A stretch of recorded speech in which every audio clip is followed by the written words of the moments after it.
I start recording. Wait, should we use the guillotine for Mark? Yeah, I was gonna say use the guillotine. Oh yeah. Oh yeah. We need to make sure the viewers understand that we don't mean an actual full-size guillotine. Let's see. Echoes of Emily. First script read. Take one. Take one. Woo! Peter, you have to say accent. It's a theater play, not a... Yeah, but we're recording it. Fair. Action. Okay. Welcome back, Echoes of Emily. Let's go. Woo! Scene 1. Curtains open. Emily sits on a sofa with a plastic cup in hand. Her clothes are fairly casual with a lime green paisley tie around her neck. The room is coated in an even glow of purple light. Glow-in-the-dark decorations and fake spiderwebs are scattered around the partygoers. As music is blaring, it's Halloween. In comes another girl in what can only be described as a sexy rhino costume. Hey, have you seen Indy? Who's Susie? Not Susie! Indy! She was just here with Brittany and Nikki, but then Mandy went out with Brittany, and since Nikki and Indy had a fight because of Cindy, Nikki went with Cindy to go wait to Susie. So I was gonna go check in on Indy. Oh, her. No, I haven't seen Indy. Fuck! I did my part. So how long have you known the host Gwen? About 3 months. We had to sign class together. She just invited me, and I thought, why not? I came with my friend Trey. He says that I need to get out more and live while I can. How about you? Oh, Gwen is like my best friend in the entire world. I've known her way back. How way back? A Wednesday. But we decided to try and go do something badass with our costumes. Yeah, sexy, right? Yeah, being an endangered species to raise awareness of wildlife conservation while using sex appeal as a shock factor to encourage engagement. Oh, that is kind of badass. Yeah, and they were out of sexy tiger costumes. Oh, the name's Zia. I don't know if I said that yet. you didn't, but nice to meet you. I'm Emily Lage. Yeah, nice to meet you. Now I want to ask you an honest question, but you need to promise not to get offended. I don't usually promise that stuff. It's not that bad. It's just something I'm curious about, and I don't want you to be mad. Fine. What the hell are you? Skater girl, unpaid intern, young adult novel protagonist? Well, actually, I'm my dad. Your dad. I'm dressed as a sexy rhino, and that somehow sounds more ridiculous. Well, he didn't wear much of this outfit. Actually, it's the only thing he would have worn is this tie. It's probably his lucky tie. Wear to interviews, dates, everything. He's just a big inspiration for me. A good guy. It always looked out for his loved one. Every story I hear about him seems like something out of a movie. Well, he must have been very happy to see you dressed like him. Oh, he isn't. Oh, why's that? He's dead. Kind of hard to feel happy about anything when you're dead. I mean, he died before I was born, so No. big deal, really. Fuck, okay. Oh, Jesus. Damn. There's a little bit of water. I'm sorry. It's okay. Oh my god. Tell me one of his stories. What? I have enough tequila in me to take out an actual rhino, and yet all there is to do is at this party is hunt down Indy, lose another game of beer pong, or avoid a wizard who thinks his plastic going wand is a green light to try to lean in for a kiss. Oh yeah. Hey, but at least with you, I get to sober up for a bit, and at best, I get a pretty cool story, and at worst, it's a terrible story, and I tell Indy about this weird girl that I wasted the night with. How optimistic. Come on, just don't make it long. Okay. How about this? Jean's 27th birthday. Did I say that right? Yes, Jean. Okay. The party and Zaya start to fade away. The scene then changes to a small college apartment. A few bookshelves filled with filled with You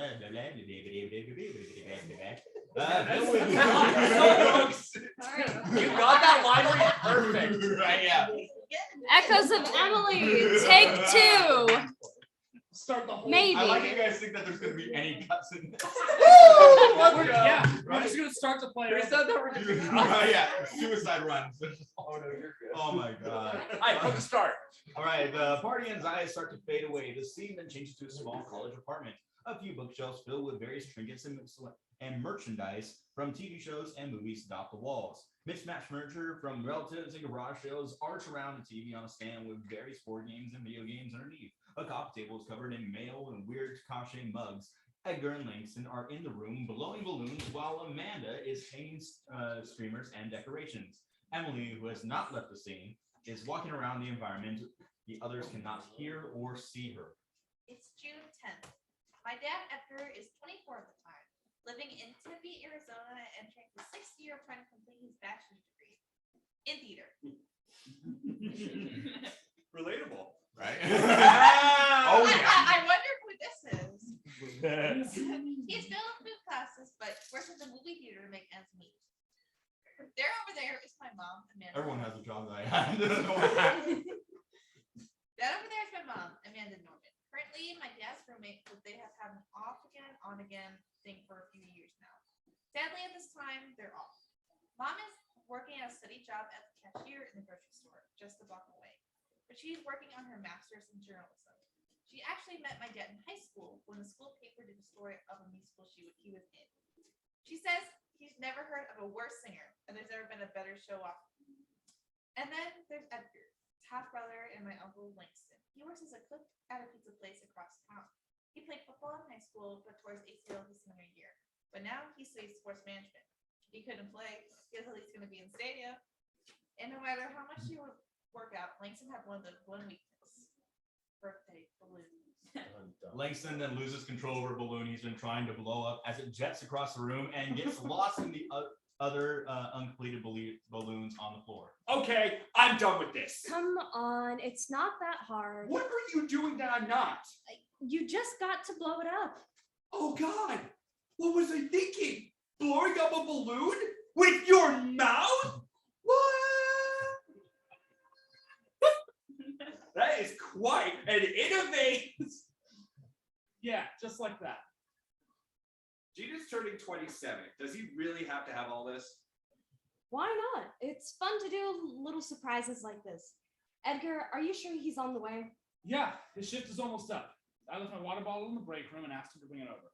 What if he just leaves at the door? He won't. I told him. I paid for the gas, so he has to come in and pick up the money. And his gift? You got it. I think the delivery got delayed, but I'm sure he'll like it when it comes in. Did you get him anything? Hell yeah, check it out.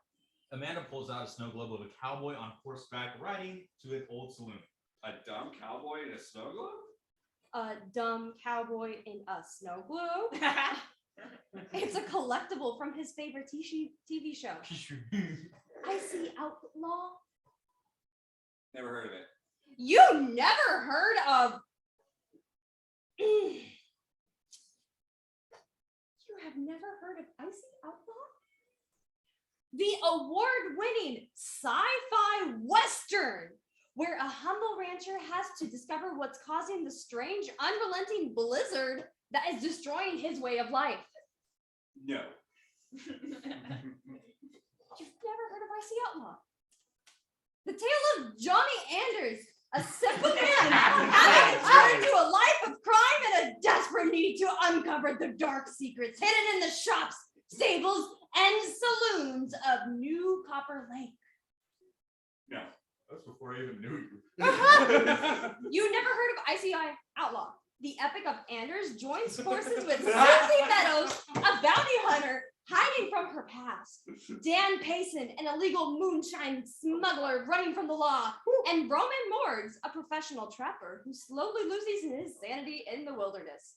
These four trudging through the blistering cold and sifting through the snow is in a desperate need for answers. Actually, I think I've seen that one. Really? No! Guys.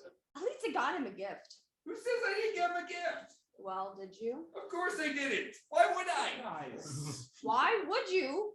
He's your friend. I mean, he's closer with you and Edgar. That is so fucked. I'm sure he'd get you a gift. Yeah, well, good for him, but that's not on me. Guys. You would let him spend money on you, but not the other way around? Yes, Because I feel something as intangible and sentimental as our friendship can transcend monetary value and be appreciated by our shared experiences and interests. You're using psychological jargon to defend being an asshole. Because I could be psychological as fuck. Guys! Psychologist lies that. Guys! Someone's in the driveway. The trio goes quiet and listens for the approaching footsteps. Langston lunges for the lights and busts into the shoe closet by the door. Edgar turns behind one of the bookshelves as Amanda leaps over the sofa to duck on the other side, less to be time efficient and more to add some flair.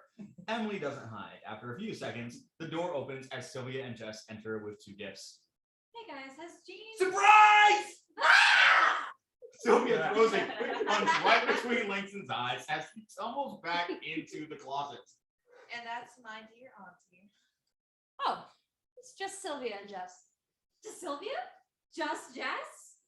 Could you ever look at the two of us and just ever be disappointed? Oh, shut up and come here. Amanda pulls Sylvia into an embrace as they share a quick conversation as Emily speaks. Sylvia is the youngest out of Langston and Edgar. She is the kind of person who will always offer you warm hugs, a glass of water, or the heads of your enemies on a stick. If you ask nicely. Amanda then moves on to Jess. How are you doing, Amanda? Jess is a film student who has shared a few classes with Edgar. She finds herself the numerous short of Sylvia either in front of the camera or beside Jess backstage.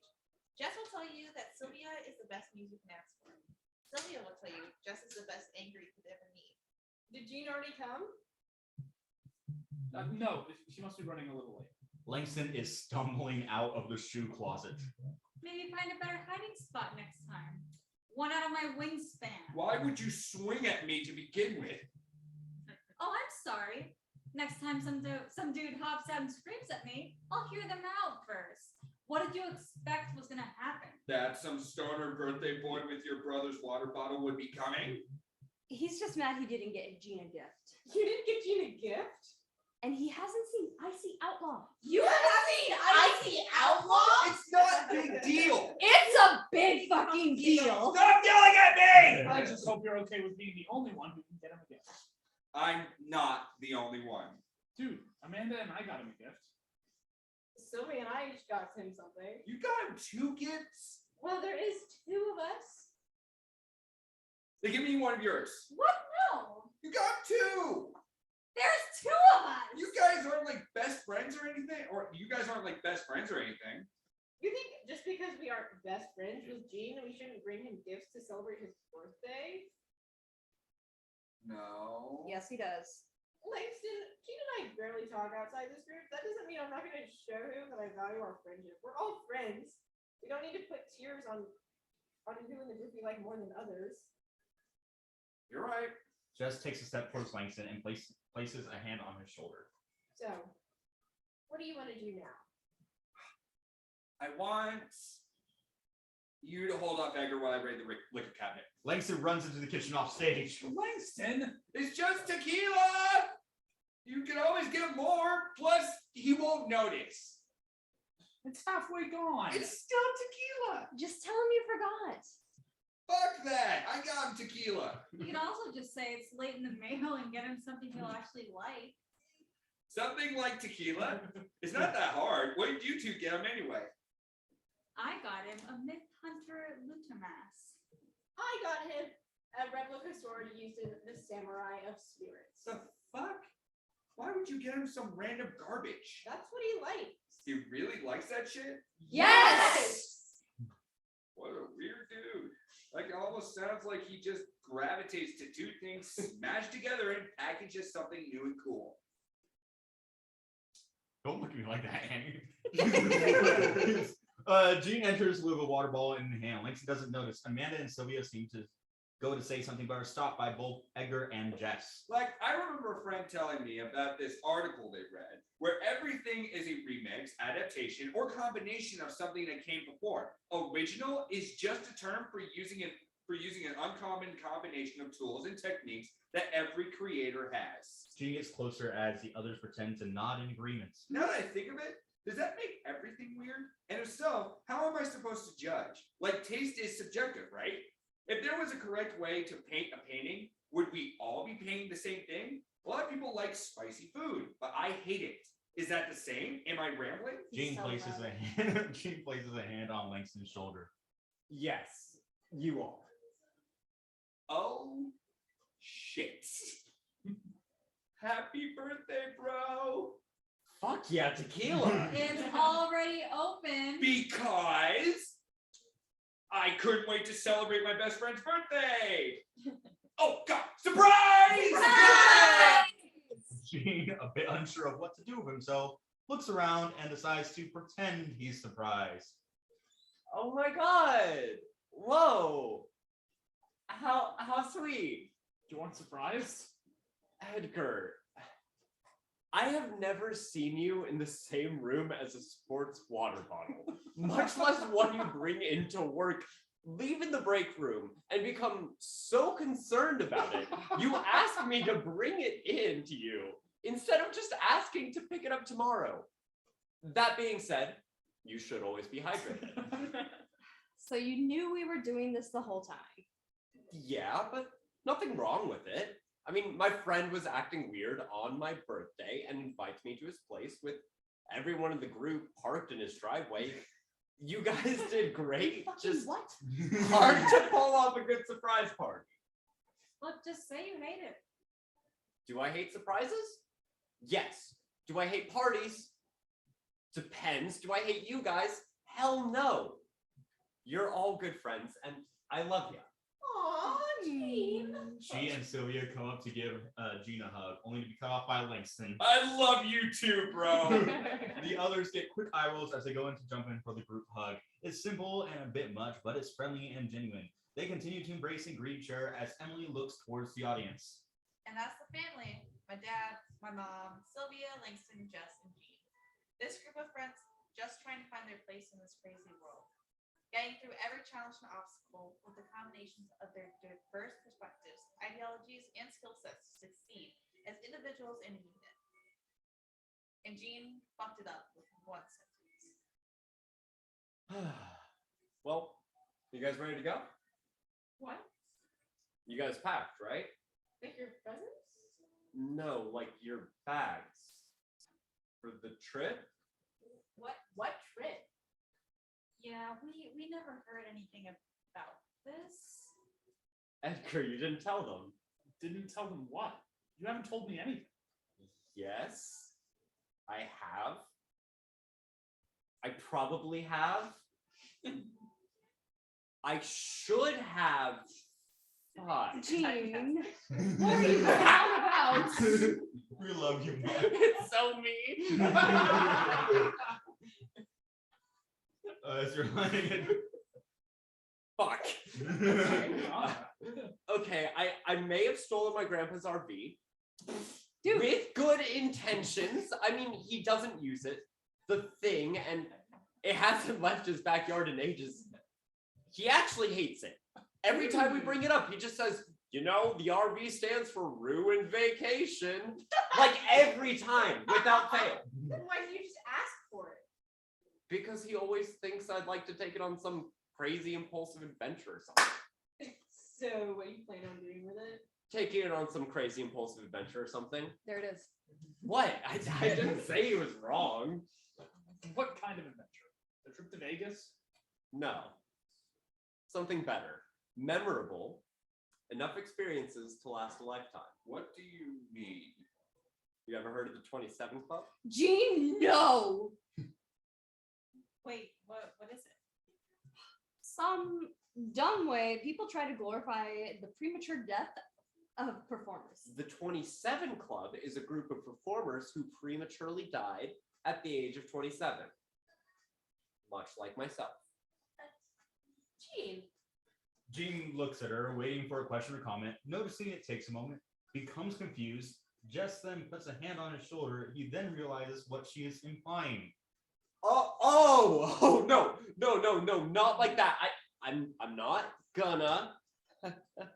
I mean, like, we have no idea when everything ends. We don't. And I was listening to a playlist the other day, and there was like 3 songs in a row by artists the same age as me that just went. Not saying I want to do the same, but if I'm worthy enough to outlast the people far more talented than me, shouldn't I have lived a life worth writing home about? And why would this require us tagging along? To make it happen. I don't need to see some old buildings or take a picture in front of some street sign. I need to make a lifetime of memories. And quite frankly, nobody ever has a cool story that starts with, so there I was alone with no friends. Jean, this is sweet, but it's also insane. Yeah, and pointless. You can't just measure and compare your life based on what others have and haven't done. There's no point system to follow. There's no set path to take it. Life is just what you do, and there's not really a rhyme or reason as to why. You really want to do this? Yes. Edgar. You can't just. If you really want to do it, you're my best friend, and I want to help you. Really, Ma? Hell yeah. Okay, I'll come too. Oh, shit. Yes. Peer pressure. Yes. I mean, Shit. It happens. Well, we have been wanting to go on a vacation. and we can make sure Gene doesn't get arrested before he crosses everything off. Peer pressure. Langston. Well, if I'm the only one who says no, then I'm the asshole. Yay! Peer pressure! We all embrace. Why was that so? All right. Let's go. Dude, we need to plan this out. We have jobs. 2 weeks. It was 2 weeks to get sorted and packed. 2 weeks? 2 weeks. 2 weeks. I think I can hide the RV for 2 weeks. Find a nice back alley, covered in shadow and funky smells. I'll see y'all in 2 weeks. Gene starts to head to the door, and just before exiting, he turns to the others. Hey, I'm not planning on dying anytime soon. I wonder if Gene dies. But by chance, I do before. But by chance, I do before these 2 weeks are up. I love you guys. Everyone says they feel the same way before Gene leaves his hub. Love Love you you too. too, Gene. Everyone. He didn't open his gifts. He took that tequila though. Fucking Gene. And that means more cake for us. According to Aunt Sylvia, that was the best cake she's ever had. According to Aunt Jess, Sylvia had her slice, Jean's slice, and a bit of Jess's slice too. Gene is that one guy Yeah, at every dude. party. Just like, yeah, man, I brought this with me. Scene three. Scene three. Emily takes center stage as the others and the world seem to fade behind her. Now, I've heard this story a million times, and I swear we're getting to the big stuff.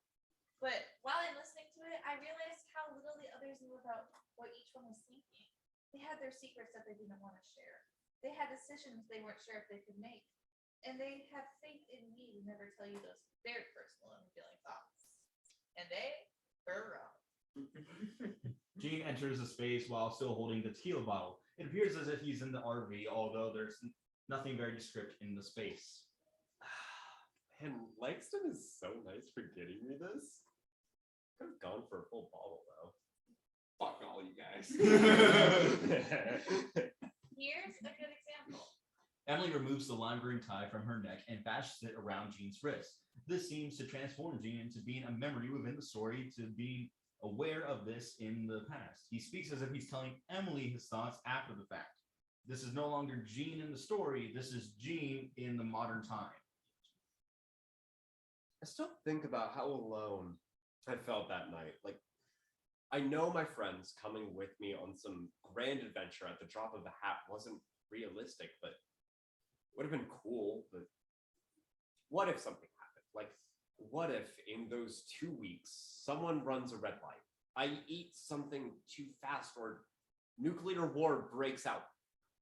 Then I'm gone. Gene is gone. Just plain old Jean. I was watching every step, and suddenly, in the corners of my eyes, suddenly every moment is valuable, because I'll be damned if in 2 weeks I wasn't on a trip to make the awesome, incredible, cool Jean I wanted to make. So they didn't tag along. Not yet, at least. And so I just sat there in a stolen RV, hoping to God my grandpa doesn't look in his backyard until we leave. Emily takes the top's wrist. Jean seems to become yet again part of Emily's story and oblivious to her. Jess and Sylvia appear to be packing around their bed at her home. Sylvia is packing a lavish, colorful ball gown.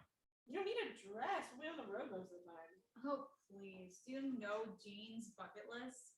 How do you know it won't include an opera or a ballet? How do you know it won't include a hike or bike riding or going to some rinky dive bar? Okay, you know I'm gonna pack for that Basically saw two too. sides of Mark there. I'm sorry. Sorry.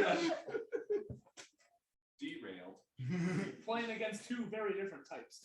Re-rail. You know I'm gonna pack for that too. And I would rock a ball gown in a dive bar. I've always loved hearing from these two. She places a tie on Sylvia's wrist. It has the same effect as it did when it was on Jean. I love Jess, but I know her. Something was up and I couldn't put my finger on it. It was just off. We'd make little short films for her classes, but she would sort of find reasons to put them off, or maybe put in some shoddy half-baked thing out. She would stay home, we had classes together, and we would usually carpool, but we just didn't. Just sucked. When a class would be so hard, when people know you live together, that you are together, and suddenly they aren't there. And all you can say is they weren't feeling well, or oh, they overslept. You don't want to say they don't want to be here, or even worse, I don't know. I felt so dumb because I'm there thinking, are they avoiding everything they love? And does that include me? And no matter how many times she'd kiss my head or snuggle up next to me, I couldn't be sure, which just sucked. There's this amazing woman who anchors me down to this world and always made me center of hers. Someone I was waiting for days upon end to get down and damn knee to get down on a damn knee already. And now there's no short films, there's no carpools, and I'm terrified that this means there's no us, but I can't tell her that. All I can do is hope that some weird trip will fix all of that, and that sucks. Emily removes the tie and places it over Jess's wrist. God damn, I love her. Sylvia was just the sunshine I needed. She was always there when I worked on a new project. She kept on saying how it was groundbreaking and able to change the world, but in reality, it was just some close-up shot of someone's shoes as they walked over the grass, dirt, concrete, asphalt, tile, and brick. It was to show the changing of circumstance and how we as humans adapt to our environment, and for the better or for the worse. I hate that. Not her support, no, but the junk. Going to college was a fever dream in my family. But I did it, and now I'm here making films like I always wanted.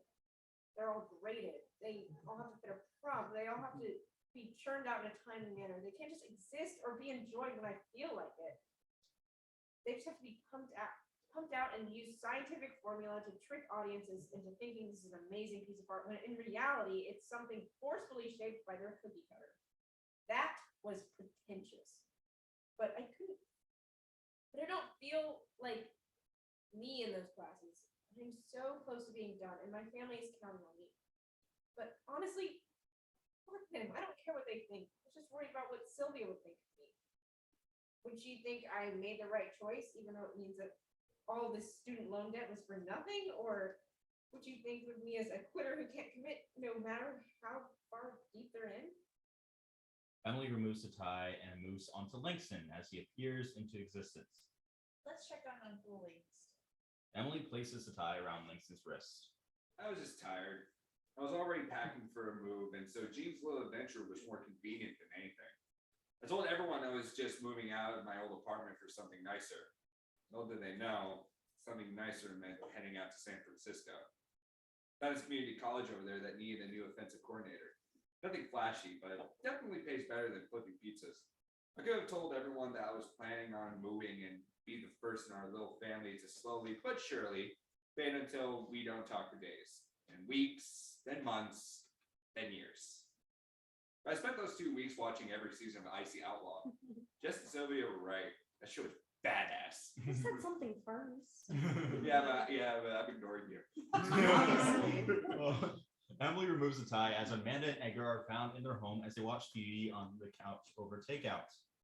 Oh, Mother dearest. Amanda dons the tie on her wrist.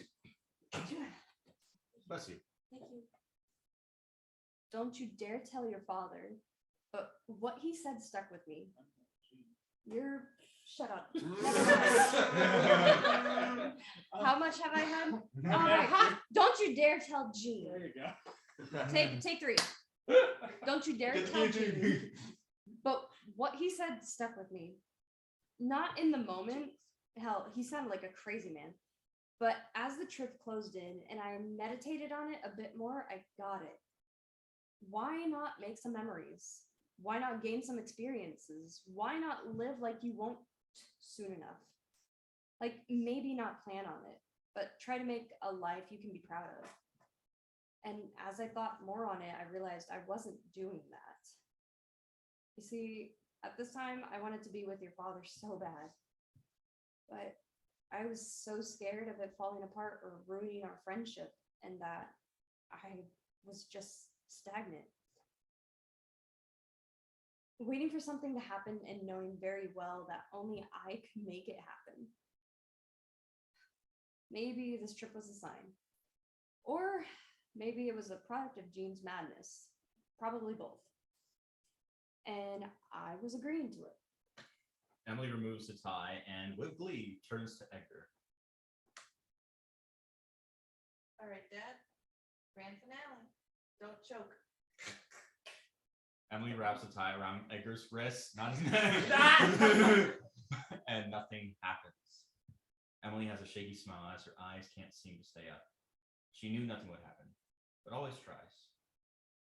Hello, Mr. Q. Dad. Way to go.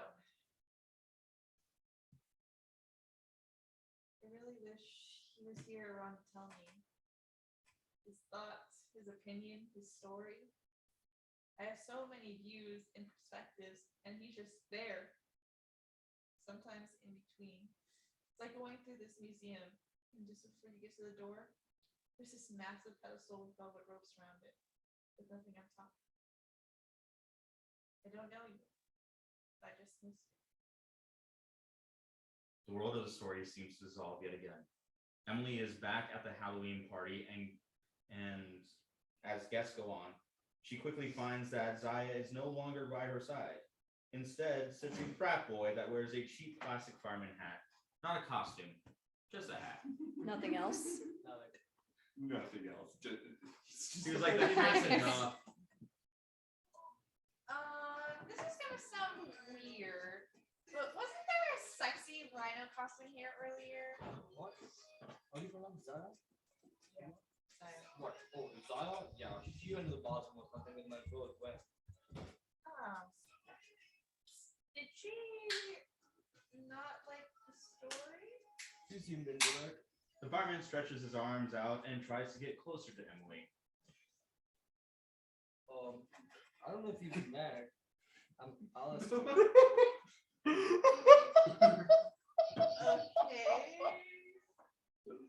But everyone calls me Ace. Do they call you Ace? Or do you tell them to call you Ace? Since Alistair doesn't match your preppy, toxic, Dad works at a law firm, but That wasn't very nice. And that isn't very important. What is important is that I think I know how to solve your problem. my problem? The problem with your dad. Maybe you need a new father figure. Excuse you. I mean, seems like you need a strong man in your life. What the actual fuck is that supposed to mean? You fucking creep. You have a girlfriend. have to be your boyfriend. I could be your daddy. Get the fuck off of me! She pulls his arm away and twists his wrist before landing a punch on his gut and slapping him across the face. Jesus Christ! You are a fucking creep. My dad was more of a man than you'll ever be. You bitch! Emily takes a breath and feels the eyes of the party go onto her. In a panic, she runs off to the bathroom that seems to appear as she closes in. That just dropped camera, and that's part of the show. Nope, we gotta start it all over. Sorry. The bathroom that seems to appear as she closes in. She locks herself in, paces around, and her eyes start to well up. Not from sadness, but from frustration. Stupid bastard! I think I handled that well. Jesus. Where was I? 2 weeks. 2 weeks passed and Jean's grandpa never checked his backyard. The sink slid up the head whether Jean's the switch. Emily finds a black rectangle in the bathroom and holds it up. And the first stop was at a small art studio Jean's cousins worked at. They were able to rent it out one afternoon. He told the others he wanted to do a portrait and hang in his room. He intentionally left out one minor detail. Everyone but Jean sits in the studio. A canvas and easel stand in front of them with a small table with paints, cups, and brushes beside them. A circular platform is in the middle of the room as Emily steps onto it with the black rectangle in hand. Jean, come on. How long does it take for you to get in this samurai costume? Give me a minute. I'm almost done. Jean had a little bit of performance anxiety because he didn't have a samurai costume. He had this. Jean emerges with a robe on. He carries the sword Jess gave him for his birthday. He places himself on the platform with Emily beside them. Jean, Yes. have you even seen a samurai before? Yes. Then why are you wearing this? I guess I. Was it? Come play with us. Come play with us, Jean. Was it too small? No. I want to try something, but I think I should ask you about it before I do it. But I'm also not sure you would be willing to if you weren't set up. Is everything okay? No, like. Oh Yes, shit! Just a couple. I'm so sorry. It's an important. Is everything okay? Okay. I want to try posing nude. Jean! There's no way I'm doing that. No, like I'm not trying to do the whole sexualized thing. I want to know I'm comfortable enough in myself and confident enough to do so. I'm sorry, dude, but I am not doing that. Then turn around and I don't know, paint a sunset or something. It's just you kind of told us beforehand. Yeah, it's gross. I'm agreeing with you. I didn't say it was gross. I said we can use a little heads up. It's fine. We can just do it in this robe. Jean, are you okay? I'm fine. Emily places the tie on his wrist. I have never felt more embarrassed in my life. I was picked on a bit in high school. I was a bit out of shape with hair in all the wrong places. People just had all these assumptions they made about me before they even sat down to talk to me. Hell, they never sat down to just talk with me. Anyway, just kind of put these sour thoughts in my head. So I started to do a little workouts at home, trying to eat better, and it started to help. But I did that to prove it to everybody. I wanted to do this to prove to myself that I am comfortable in my own skin. I suppose I could have done a better job of explaining it to them. Emily removes the tie. Jane was about ready to call it quits. It's not exactly the best way to start their trip, but Jane had a bit of support. Jean, let's do this. What? I promise you, in any other context, I would punch you the moment you went to take your pants off. But if it means that much to you, let's do this. Hell yeah. Emily puts the tie on Amanda's wrist. I swear to God, I never wanted to see Jean nude.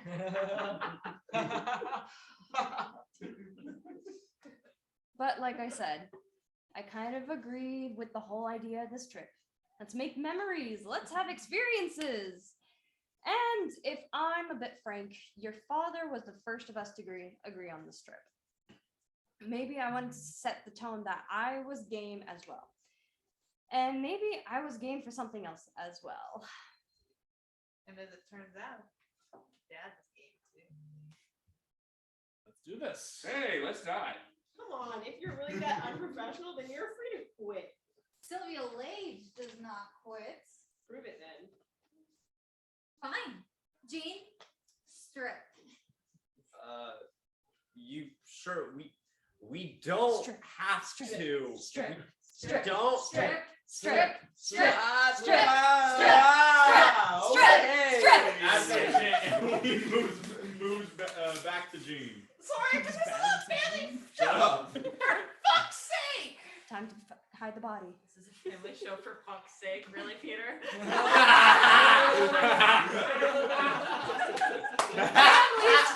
What's the fucking language? This is called the kids of the audience. Guys, kids, guys, this fuck's for you. She then places the black rectangle over Jean's groin as it acts as a sensor bar. Simultaneously, Don't please. Oh, and there goes Noah. I was not prepared for that. okay? Yeah, okay, I almost spat out my drink. Thank you guys for agreeing to do this at the senior This is showcase. so- All right, Mark, get naked. Jean removes his robe.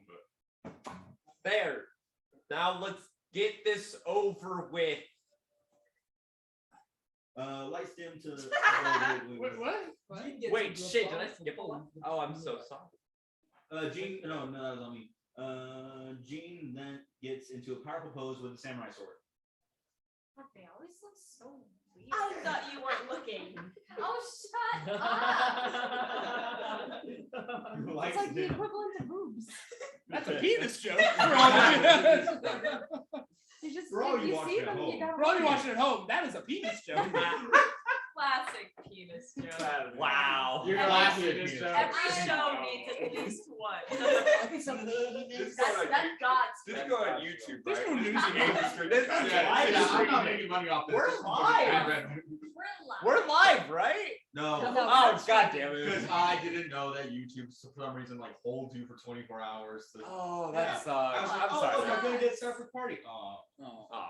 Hey, now Another you time. Now you can do a better job Hello of to our promoting ghost it. fans. Yeah, it's still gonna be posted. Bring us back for the next Hey, one and make it live. Everyone say penis for the crowd. 3. He's counting down and not Peter.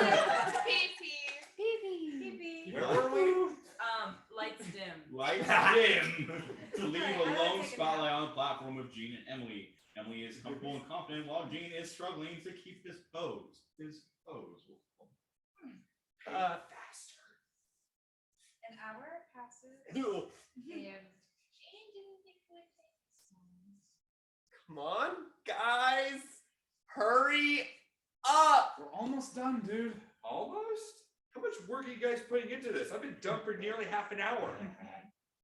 If I'm being honest, I just started drawing a landscape. I told you they look weird. So I didn't want to just not draw anything. I mean, we have all this paint, all this canvas, so why not try and make something other than Jean's sword? Or swords. Can you please just wrap it up? Okay, we're all done. Jean lets out an exasperated sigh. Lights come on. I was not ready for how exasperated that sigh was. I was holding my breath for a good day. Mark is a method actor. Oh god, no, don't ever say that about me. He's like, I'm an artist. I'm a fucking miser actor. Sorry,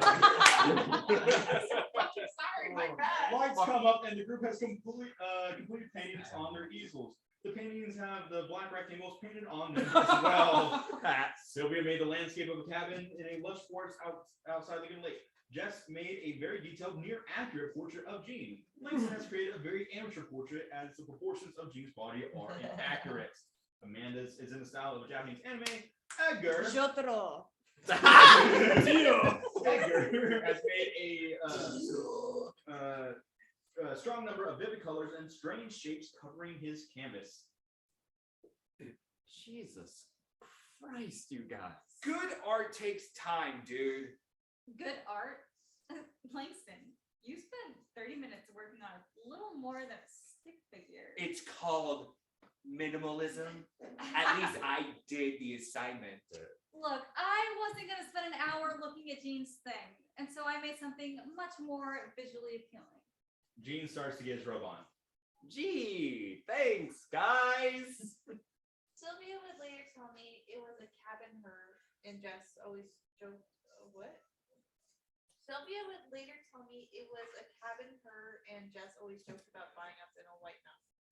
They would. That line does not make sense. They would say. They say. Okay. She painted a landscape. That's fun. They would say they would spend the summer far away with each other. Emily places the box down after Jean is covered, and then goes to place a tie on Sophia. I really wish that Jess picked it up. Then, I'm sorry. I'm gonna start over. No worries. I really wish that Jess picked up on it. That she would turn over and say, "Oh yeah, the cabin, the one we talked about in our future, the two of us at peace with the world." Instead, I got, Oh, the old cabin. That's cute. Emily removes the tie from Sylvia and places it on Jess. It was cute, but all I could see was her shooting daggers at me. Like, I was just working really hard on getting Jean right. I mean, he said he wanted to keep these. That's why he wanted 5 versions of his penis on the wall beyond me. But I could only see it as another assignment, another task to complete. It wasn't creative, it was formulaic. Again, I wish I could just let loose and draw something a bit more weird or abstract like Amanda or Edgar. But I was busy thinking about comparing myself that in all honesty, I totally ignored Sylvia trying to make a connection. I'm sorry. You're good. Cute. It's just cute. I mean, the colors are very beautiful. You have some great details and brush strokes. Yeah, I remembered a lot of it when we were in it. Oh, is that the cabin you guys want to buy one day? Thank you, Jean. It is. I'm so glad you remember. Jess reaches out to Sylvia after seeing she is frustrated. Emily stands between them and takes the tie from Jess. So, just forget it. It's okay. I'm sorry. So, you guys moving? What a nice change of conversation, Uncle Langston. Not now. We are nowhere near having the money to get that place. But it is a goal we have, a goal we share. Sylvia gives her a small smile. Well, you guys can always rent. And doesn't have to be a cabin in the mountains. Could be a new apartment somewhere in California or something. Yeah, but there's something about owning it and having our own little corner of the world. Plus, I wouldn't want to move out of state. I couldn't stand being the one to split up the group.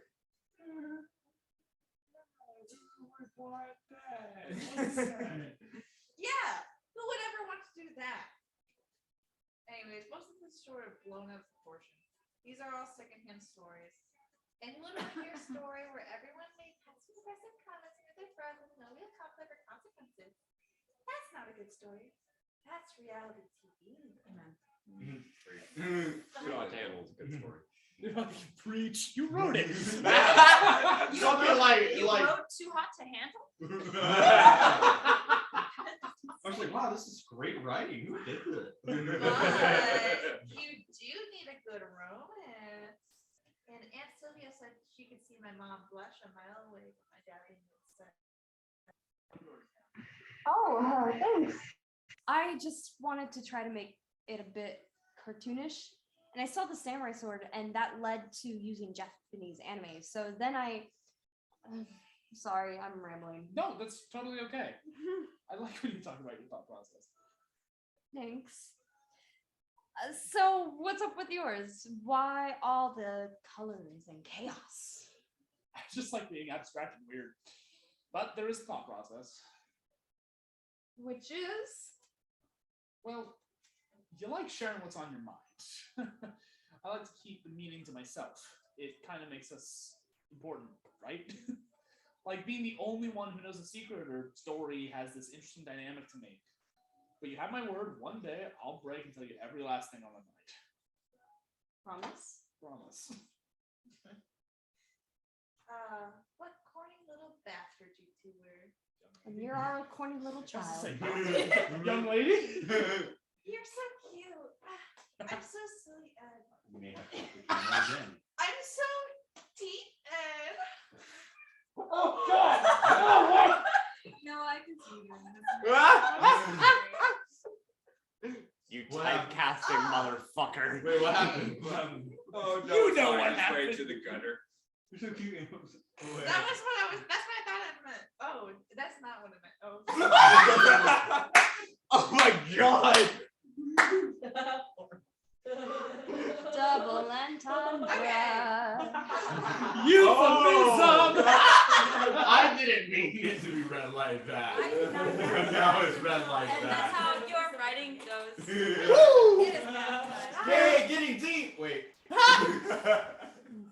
You stay the fuck away from me. Hey, Mom. What was that deep meaning that Dad told you? Never did. Never know. Never will. Oh well. Sometimes that's just how it goes. You do everything you can to plan for the future you dream of, and then it never comes. Should you even make these plans they are promised to guarantee to come true? Do they get more valuable if they don't? I don't know. But the first tax on the list was done with some minor hiccups. Hey, Jane, tell us how you felt after this moderate success. The tie is placed on Jean. I have never felt more embarrassed, insecure, ashamed, and somehow with all that, more accepted and supported in my life. Yeah, the ladies have a knack for that. Anyways, oh, yeah, the ladies still have a knack for that shit. Anyways, we still got a bit to go. Blackout. Okay. Oh, this one? Why you leave me?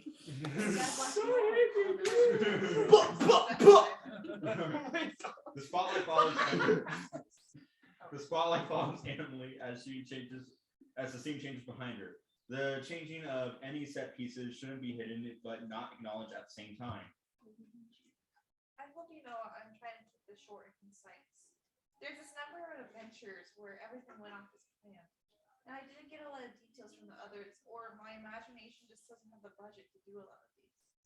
So support your local community's narrator's imagination, or be happy with what you get. Support local theater. Damn it. The next stop was a horse riding trip at sundown.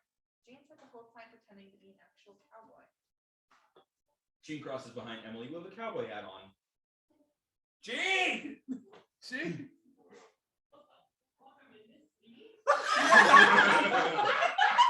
I saw the scene list and I wasn't in it. I am so sorry. Holy shit, I'm so bad at reading. Is disembodied voice italicized? Yes, yes. So if they're bold or italicized, anyone of the Halloween guests can jump in on. So sorry. So please stop saying yeehaw. If there was this acupuncture appointment where Uncle Langston apparently threatened the doctor. Sir, I'm gonna need you to calm down. I swear on the Lord above, if you even try to put ah! Langston walks by with several needles on him and lets out a heavy sigh. But we need to keep this moving. The next item on Jean's list was to complete an escape room. They had a few places, but Jean kept saying they were too easy or too childish. So they handpicked what they thought would be the most difficult, most convoluted, most mind-breaking escape room you could find. Legally. Lights come up and to show Emily and the others in an elaborate candy shop. The sweet truth? Fuck. The sweet truth. The sweet tooth? Tragedy. This was the most difficult escape room you can find. A candy store. Trust me, this thing has made grown men cry and scream in terror. Yes, I'm sure that these lollipops really inspire fear. Radio static is heard. Jesus Christ! Amanda jumps back and bumps into Edgar. They share a look as the radio switches on. Hello. Hello. It's the sheriff. It seems you brave volunteers have found your way to P.D. Polka's candy shop. No, we don't know where it is, but our intelligence suggests that Polka has a secret safe with information on the disappearance of several factory workers disappearing. On the disappearance of several factories. Shut up! I write this late at night. Be careful. We don't know how dangerous Polka can be. I mean, he's a grown man that still gets called Petey after all. But he might have some traps set up to cover his tracks. Now hurry up. We can only keep security down for an hour. Good luck. Petey Polka? They never claimed to be the most original escape room. Oh shit, sorry. You're good. I'm not gonna lie to you. Dylan showed me a TikTok and I got distracted. Hey, I left. I'm What sorry. TikTok? None of this nonsense. They're my weakness. I'm sorry. They're so funny. Okay. Let me read the before. And why were we only given now? So the last line was, why would he store? They never claimed. They never claimed to be the most original escape room. And then you're Where are we? This is Dylan's. Where are we? page 27. Oh, 28 Oh. in the document. Oh, word. I have weird numbers then. And why are we only given an hour? If we had all the time in the world to solve the puzzle, we would never solve the puzzle. Why would he store incriminating documents in a public candy store and not in his factory where he probably has a secure office?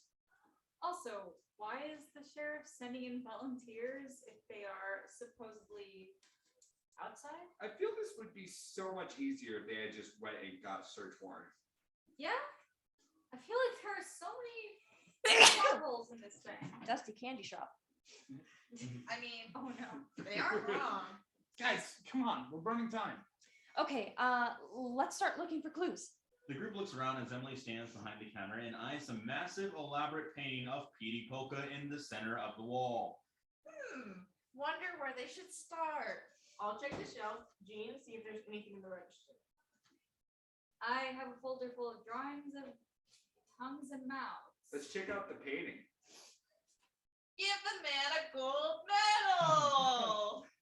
Langston takes the painting off the wall to reveal a computer screen with a keypad. Hardest escape room, my ass. So, it looks like that. It looks like that's the safe. I guess we need a code. Okay, look around for some numbers. Yeah, good. And The radio turns on again and Amanda jumps again. I swear to God, No jumping. Seems you found you're the what a safe. talk, bitch. Now we just need a code. If I know Polka, he must have it somewhere in there. Well, yeah, it would be kind of weird if it was in another store outside of this building. How do they know we took the painting down? They don't have any cameras in here. Jean ignores Langston and Soviet and begins to go towards the register. He feels around. What is Secret drawer, but I think it seems locked. Let me see. I think we need to find the key. Maybe it's in one of the gumball dispensers or the storage closet. Done. What? Done. How'd you do that? You learn a few things as a filmmaker. You know, dramaturgy. If you need a lockpick picked, a clay pot sculpted, a boat tied to a dock, or the exact time it takes to smother someone with a pillow, I'm your girl. Why would you need to? You know what? Never mind. Yeah, my search history gets wild. Wifey said what? That's all. They don't have labels, sweet, sour, salty. Maybe they can. Langston punches in a code. The room lights flicker before voiceover plays from the speaker. An incorrect code has been entered. A 10-minute penalty has been instated. Langston, what the fuck? Why? I thought I knew the code, so I gave it a try. What did you put in? 1111. Why would you try? I mean, I didn't know there was a time penalty, and I was gonna try every possible option. You were going to put in 10,000 possible codes. Well, when you say it like that, it just sounds ridiculous. Wait, we can put the cassettes in the radio. Yeah, let's do that. They put the salty tape in, and Pete Polka's voice comes over the radio. I remember as a little boy, my father wanted me to work in the family business. Lord! I told him I didn't have an interest in dealing with guts and guards. Wanted to make people happy. Father wasn't happy about that. Threw me into one of the walls, breaking my arm in the process. But he broke a few too when he took an unfortunate tumble off the balcony. With one of my most popular treats, I can still hear the crunch. I was thinking like, okay, are we gonna have like Gene Wilder or Johnny Depp, and instead we got fucking Old Man Jenkins. I'm here for it. It's so good. I love that. McGucket, yeah! Old man McGucket. Alex Hurst, please don't sue us. He wouldn't. Disney, please don't sue us. Disney, You please won't don't sue go us. off. You won't This know is your that own Disney play. sues. It'd I be know. great publicity. That's right. We're not making money off this. All right, Sylvia. Even This better. piece is publicity. original, anything coincidental or whatever, it just happens to be a coincidence. Yeah. I'm Pete so Polka, the candy shop. owner. Anyway, I where is my name? thought there was a line. Man, this guy needs to get out Yeah, I see, more. I see it. I'm waiting for it to be quiet. Thanks. I'm sorry. That was mean. What if I just yell? Oh, don't maybe. Man, this guy needs to get out more. My father wanted me to work on more. Well, nobody accused these guys of being creative writers. What about this? Edgar holds up a bag of pretzels. Polka's popular pretzels. Now with extra crunch. Yeah, that'll do it. Oh shit. Does it have any numbers on it? Not really. That's a barcode. Last four digits are 93. Entered in the incorrect. 10-minute penalty has been instated. Okay, you can't blame that one on me. Wait, incorrect order? The different tapes must each have different codes that we have to enter in the correct order. Let's just hurry up. Just goes to play with play the sweet tape. I still can't believe my sweetheart thought I couldn't make it. I'm sorry. But at this point, Mom and Dad were just hooked on these pretzels, and I kind of had their little conversation about Poco going in the background. It's just so cute. Long story short, this girl died with him, went on this home trip, never again seen again, insufficient evidence. Poco releases his sensual sweetheart gummies. Now it's because of lovebirds who won't want to each other.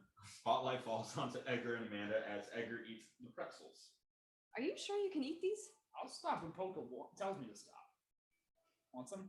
I'm good. So the trip. I'm having some fun so far. What about you? I live for this stuff. Just look at them. There's a poorly written escape room and they're still hooked. Helping each other. Messing with one another. I just love seeing us all together. It's like a big old family. Well, you are related to two of them. Yeah, but how many guys can say their brothers and sisters are their best friends? And soon enough, Jess and Sylvia are going to get married. Then she legally becomes part of our family too. She basically acts like my movie cousin. Maybe you will, and I will. Never mind. Emily pops up between them, giggling with excitement. Come on, what were you gonna say? Edgar takes another bite of the pretzels. It's nothing. Edgar, I'm serious. Picks up a pretzel, eats it. serious. Well, we've known each other for a while, and I want to know you for the rest of my life. I'm pretty sure Mom exaggerated some of this, but she's only around to tell it, so. Oh, sorry, my page went all weird. Maybe when we complete the bucket list, we can talk about if we. The spotlight expands to reveal the scene. Polka's puckering sour pups. Edgar jumps. Ooh, Dad. 2, 6, 4, 3.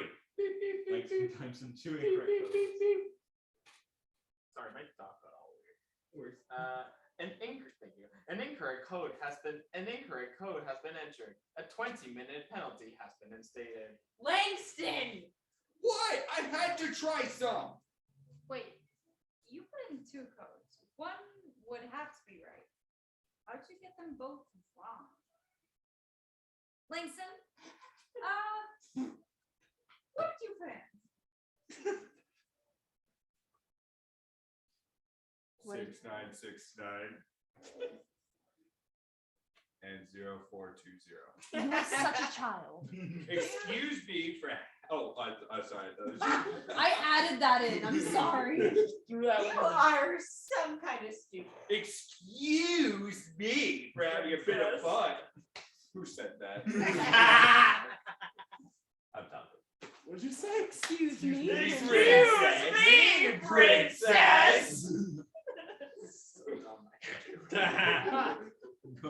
Excuse me for having a bit of fun. I mean, this thing is hardly difficult. Maybe you should stop being so uptight and snobby with everything.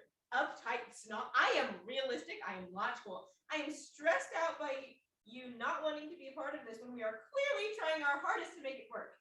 And now we can't even use the penalties to use process of elimination for the order. You can at least try to be part of the group. I'm so sorry. Jess doesn't cut deep often, but when she does, it's Babe!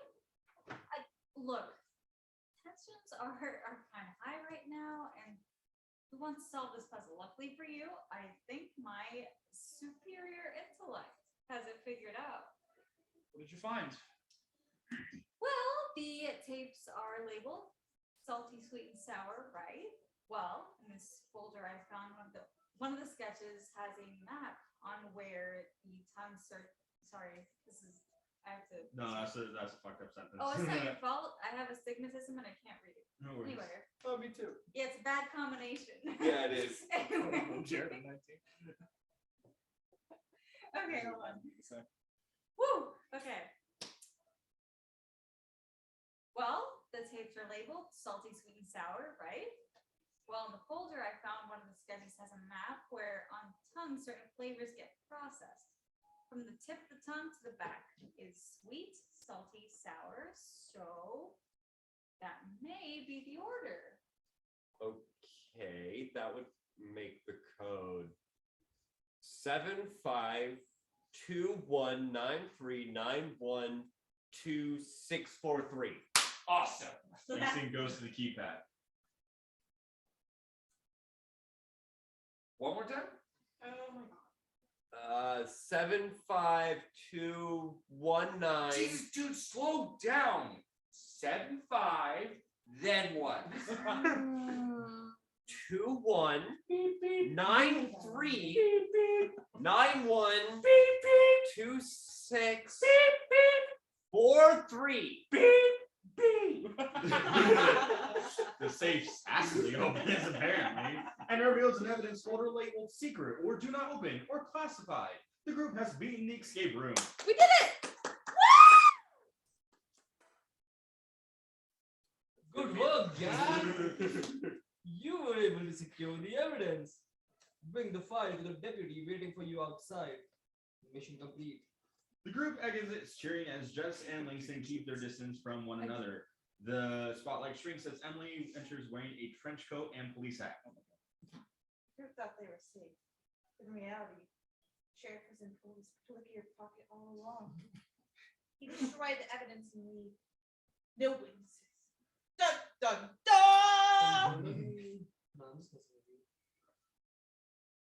I was pausing for dramatic effect. It says beat, Rashad.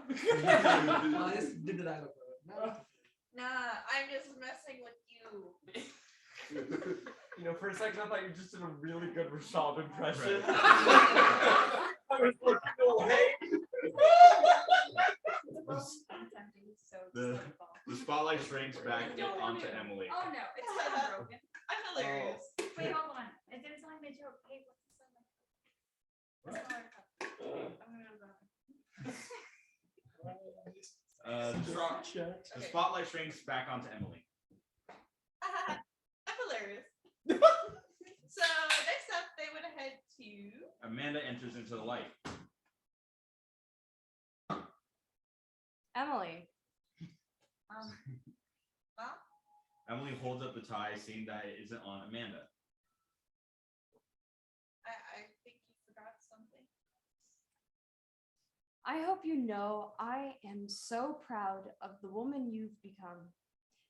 You have such a big heart and you lighten up every room you're in. I know that it hasn't always been easy, but you always face the day with such esteem and strength. It reminds me of your father. Thanks, Mom. Look, I know that this is. And he would like to say something. Dad? Edgar appears on stage. There's a moment of silence. Emily, I know you're there. Dad? You can see me? I don't know how you can. You need to open up. I can, and I'm trying. It can be so hard, and I'm in college now and so far away from everyone. I have like 2 friends, Aria and Trey, but I'm always bringing them down while I know what you did. Just admit it. did what? Spending my life wondering what you thought of me? Why are you showing up now? Was I supposed to forget about you? Or was I supposed to pretend like I had a dad this whole time? Wouldn't that make us more friends?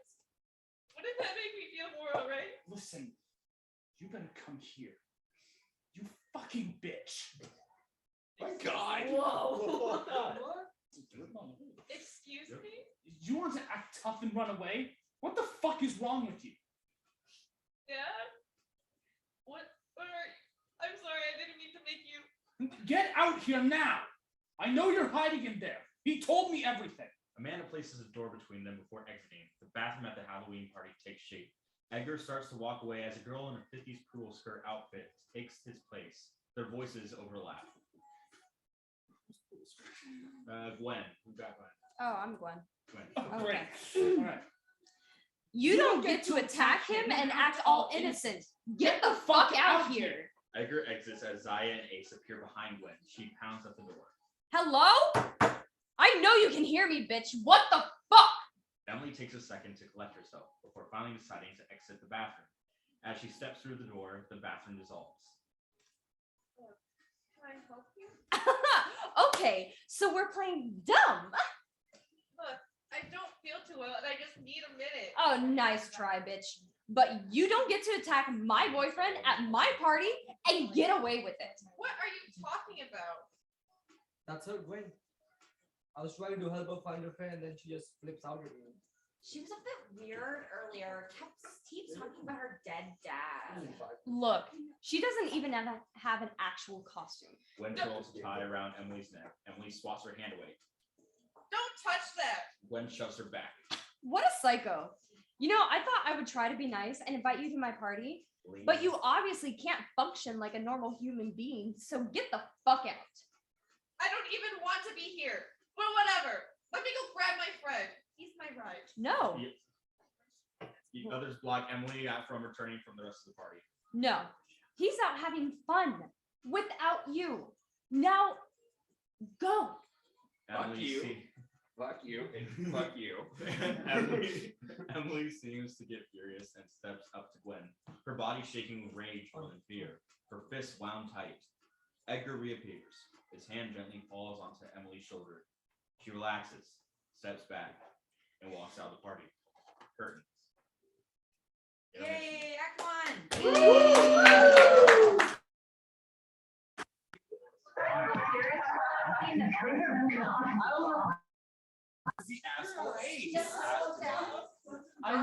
I would like to point out during that last scene, I just to be stupid leaned over and pointed out that Dylan had root beer, and I was like, "Hey, root beer," and he leans over and just goes, Yeah, "Lean." Tarantino is God. Lean. Lean. Shut the fuck up. Have you seen fucking gross? Yeah, I'm saying 10 minutes. I've never seen Quentin Tarantino. Redo everything. Really, and I don't. And you just admitted that. Ew, am I more of a stereotype? I don't care if the internet knows I've never watched Quentin Tarantino. That's fine. He's not a great person at all. No! He's kind of an asshole. He looks stupid too. He Hi, doesn't Quentin, say don't anything. sue us. Next, I love eating Sorry. cereal. Do it, Quentin. No one's Do it. watching, but I I'm mean, sorry, you're kind of dealing Quentin. with your own lawsuit at the moment. I That's love gonna get Django this and the recording. Glorious Bastards.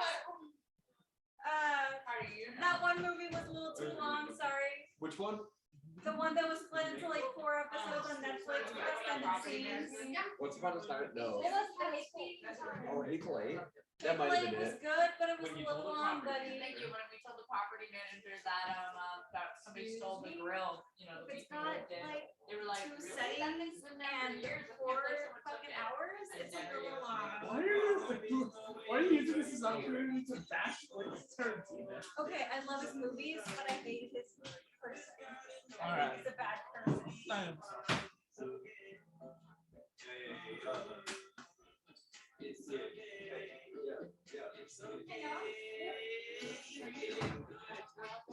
I also feel like we're mostly like I know some of mine are terrible. Super fun script though.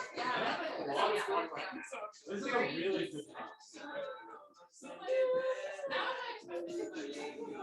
right? I know I was like, I want because I know some of the fights will get intense and I know some people like but like how do you that's the whole point of this, just like feel out what happened. Part of the fun with acting is those intense moments that you can just go down on. So I got and like the movie is just embarrassing. I like even with Dead Parents for my final, I was like, oh shit. I didn't I really feel that. I can tell. First off, are you okay? I'm fine.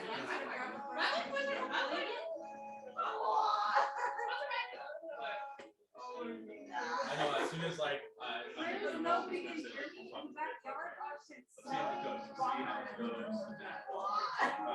But yeah, this is basically for my option is to see I didn't how know an event before because my family to take part in the theater and then so I was like, what am I gonna do? like you learn in I guess history it's going outside now. Like if they wanna get another sticker on their contract, okay, go ahead. slow down on the question. But how all these cultures around the world had these eventually still they started at locations, travel, on little tiny events, during barbecues, socialize, engage with each other, and then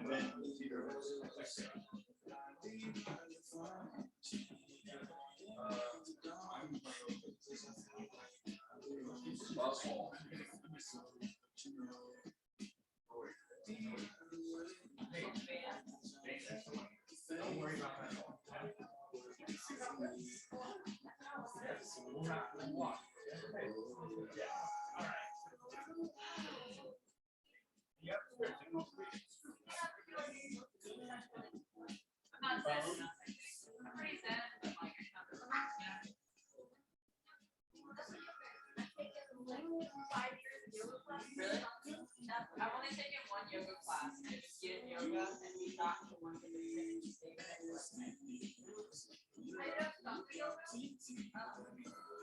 I get this worked out on my side. So we talk about you know how there's all these different what if we like put all these things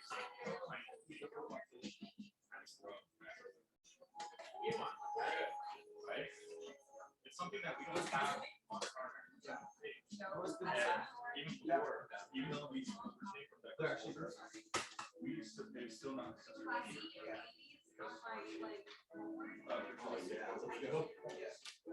so what I'm trying to do is see if this is something that I know, right? I know. So good.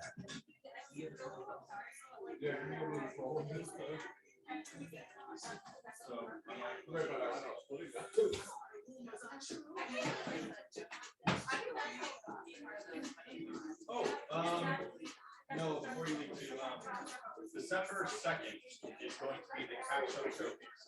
What I'm planning to do is do a stage reading of scene 2 when we're all in the house reading scene 3. Any of you guys are interested in that, even if you didn't read for that scene tonight, let me know. Again, that is December 2nd. December, that's Thursday. What night? Should be evening.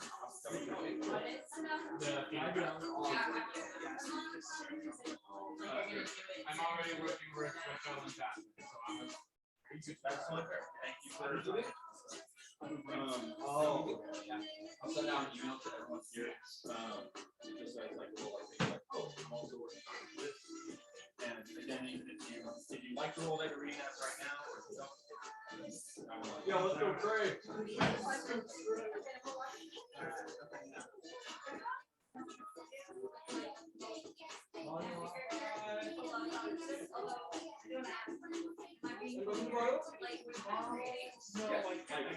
let me see this right now. I'm gonna care about the all about the you guys want to talk over to you guys want to laugh.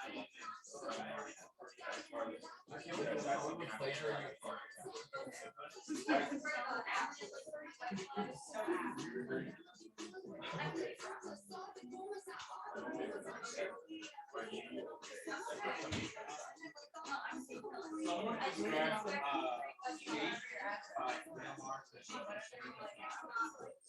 this song that was played more that I could kind of like it's like I feel good.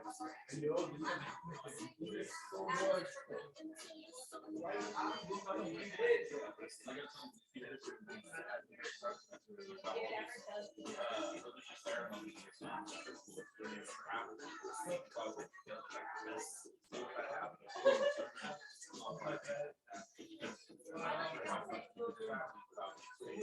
Bella, thank you so much for coming again. Thank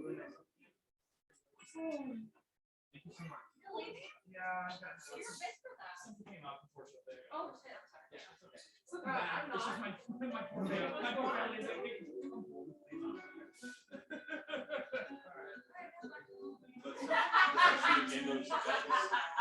It was more about isn't that crazy?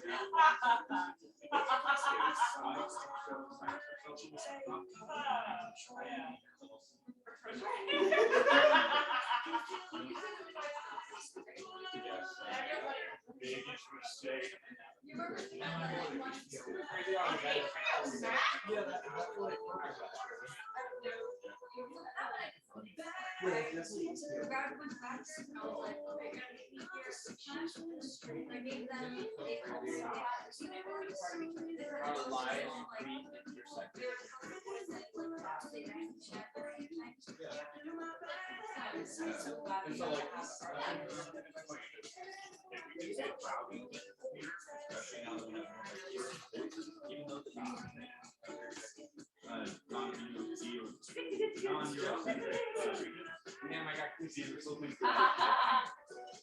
Yeah. Move on. Hey.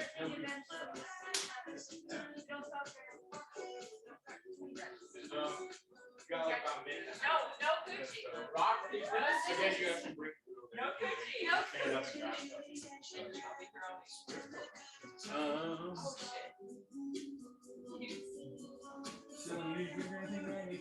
Oh, I had plenty of food and drink. I think I've been abusing the system the most out of everyone.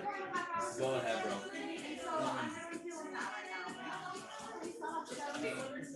Yeah, Mark used to wake up at 5 a.m.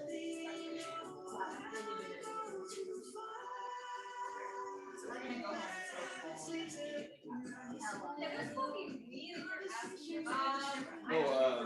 Also, not guaranteed. Potentially, I might have to around at 11:30-ish. That's totally fine. Well, I'm just waiting on And so I'm also looking for Edgar. Yeah, So I'm fresh. Edgar / Trey. Right, yeah. So you still keep the Trey roll. Second act is a little bit more quicker. Okay, yeah. Just since there's a lot less like setting. Right. They do be choosing the worst ones.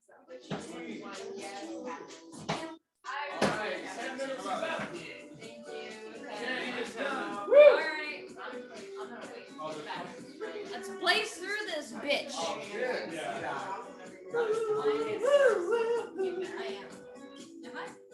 I'm not a security. I'm not a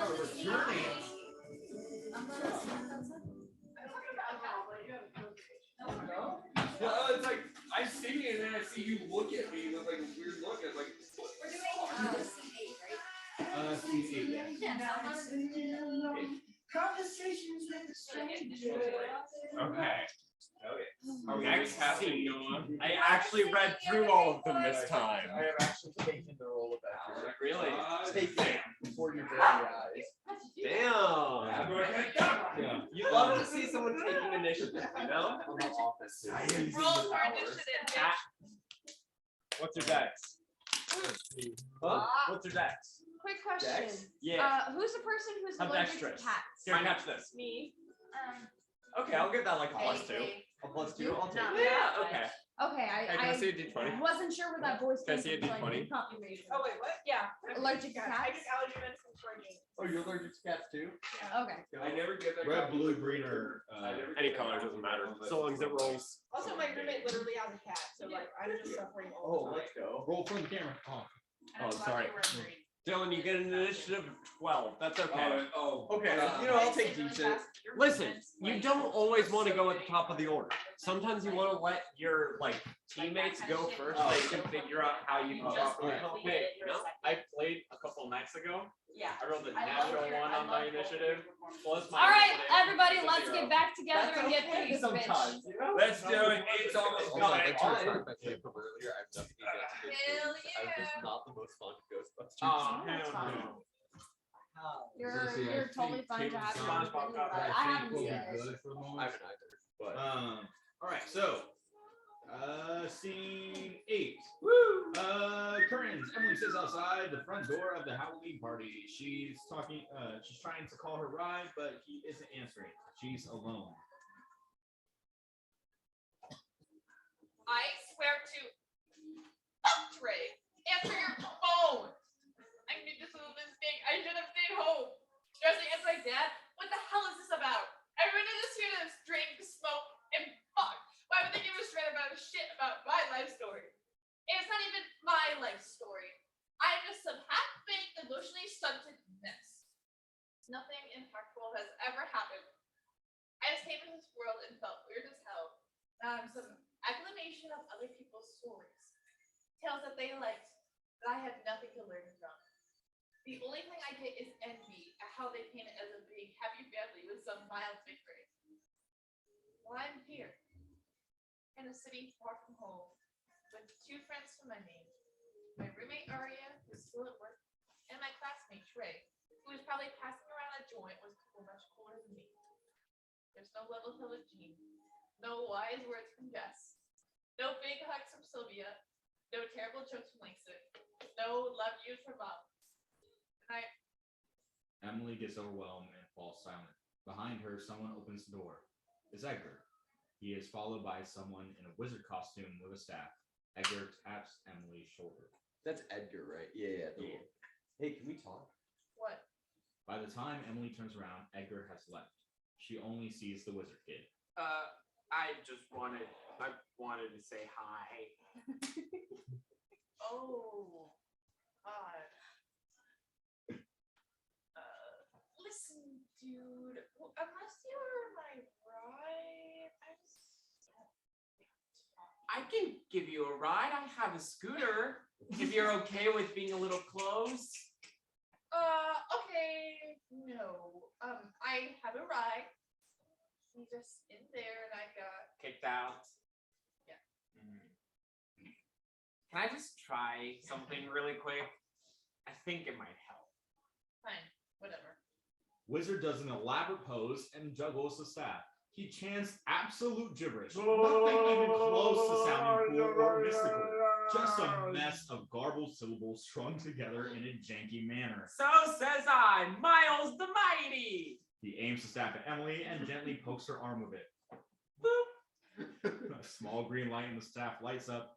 It is anticlimactic and uncool. It is the lamest thing Emily has ever seen. Miles the Mighty. That was the lamest thing I've ever seen. Oh. I was it was supposed to be like a healing spell, or something. I can see you're upset. I'm sorry, it was just trying to cheer you up. Oh, hug him. Miles begins to re-enter the party. We gotta open up. Miles! Look, it's been a hell of a night, but it's not your fault. If you want to hang out for a bit. Frick yeah! I mean, thank you. Alex, I love you.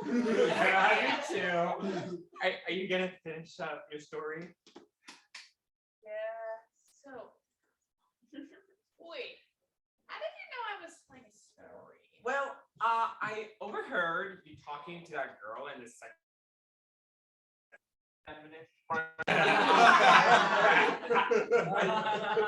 I think I missed some details when you were in the bathroom, but I think I got the general gist of it.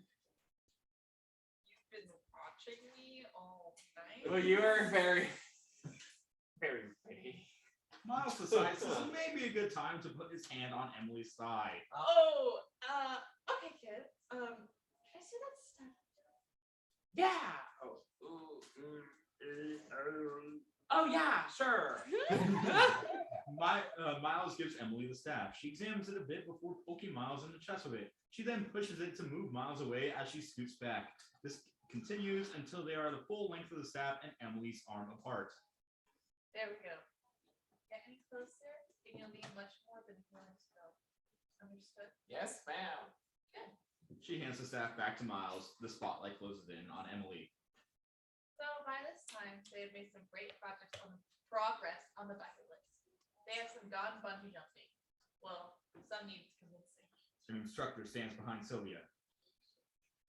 I didn't realize the scene changed. No, you're. I have to do this shit. It's Jean's bucket list. Ma'am, it's okay. We'll go on 3. 1, 2. The instructor pushes Sylvia You son of a onto. bitch! The instructor exits. Or there was matching tipsies. They got all the 6 of spades, each one having a different spade coordinate. Langston passes by with a fresh bandage on his arm. Hey, G, come on, man. How many of these are going to involve needles? But we now find ourselves in a comedy club. Jean insisted it was one of the rare 2-for-1 paths on the list. But you want to know the best part? Since this is all a retelling, I can just do dumb shit that I'm too insecure to do in the real world. Nothing impactful, but I'm ready to just sit on the bar just because you can. Emily sits on the bar counter because she can. The rest of the comedy club comes into view. A bartender stands behind the counter. Hey, you guys. All right, here we go. 2 for 1. I mean, I'm never gonna turn down a drink. Thanks for paying, Gene. Wait, what? Thanks, dude. Guys, no. I'll take a Moscow Mule. A blood orange cider for me, Yeah, it is. please. Here, A blood orange here, right cider here. for me. Real fuck. Yeah. A blood orange cider for me, please. Do you guys have any prickly pear margaritas? Let's go. Don't you just love my little drunkies? Okay. One at a time, y'all. Guys, this isn't the task. Then what is it? I always thought it would be so cool to have my own cocktail. Something I could order and feel so badass ordering it. Saying it was my own idea. Thought that's funny. So you're gonna make one for the 6 of us? Actually, I am making one for them to serve tonight when I perform. I was wanting to do a stand-up comedy set, and so I called in advance to perform tonight. That way, when I go up, people can be sipping on the drink that I made. Think you're ready? Absolutely not. You'll do fine. What's the drink? I don't know. I honestly don't know much about alcohol, so I was hoping we could just try some drinks and see what I do and don't like and can collectively find something that I want to have as a Jean's drink. The group seems uncertain about the whole thing. Okay, I'll pay. All right, let's start with the Paloma. You've never had a Paloma? I barely know how to pronounce it. It's just, you know what? Get me one too. You got it. What are you planning for your stand-up set? Oh, that's easy. I am taking inspiration from some of the best comedians to emphasize myself and provide social commentary on the current events and customs that affect the culture and society in satirical or deadpan manner. This will hold a mirror up to the audience to see the absurdity their everyday lives thrust upon them with enough glee to spin it into a comedic tone. Imagine Emily Okay. just like dancing around doing stupid shit just because she can, and like fake humping the air around the room. Fuck That's, yeah, that's bitch. what's happening in my I love it. Okay. I haven't really thought about it. Just then, the bartender delivers the 2 Palomas for the 6 to share. Gene, you need to go in with a plan. You can't just go up there unprepared. There's good old Jess telling people what they can't do and shouldn't do.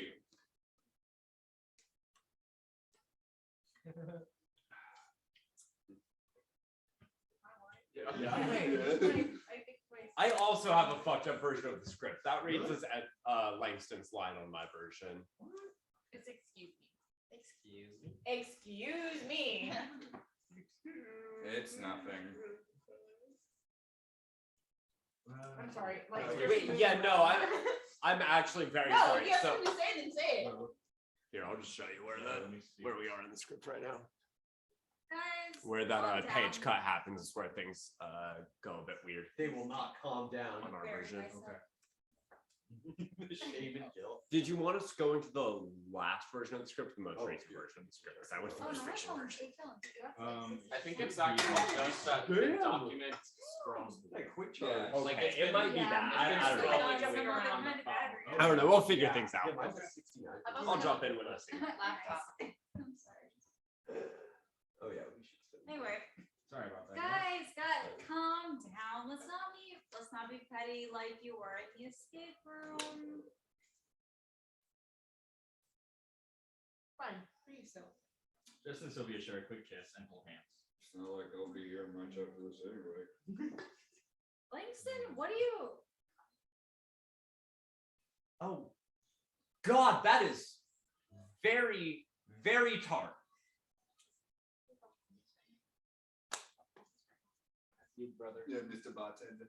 I mean, it does have lime juice and grapefruit soda and a massive grapefruit wedge. Okay. I know I still want tequila in it. Langston knows how much I love this stuff. Boom. Then let's try something a little less sweet. I read about the old fashioned where they changed out the whiskey for tequila and put in a chili pepper spice for garnish on the bread. You want to try a cocktail that you haven't had before and that you read about online. Jane nods. Fuck it, you're paying. Anything else while I'm gone? Can I have one of those third eye IPAs? And 2 of those margaritas. So, have you done any stand-up before? No, but I've watched a lot of specials before, so I know what the general vibe is. Oh, sorry, I doubted you. Shit. Wait,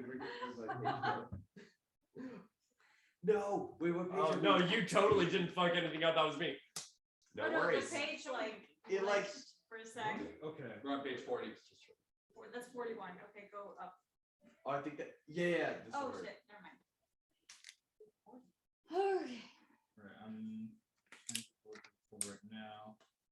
Then try to send it to Google Docs. That way.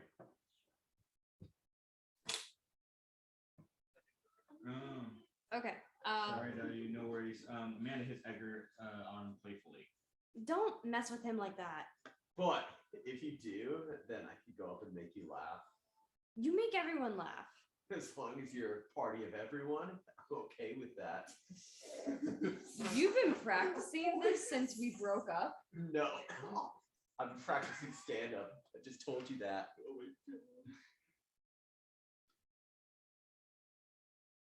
And heckling, apparently. I love you, Dad, but come on.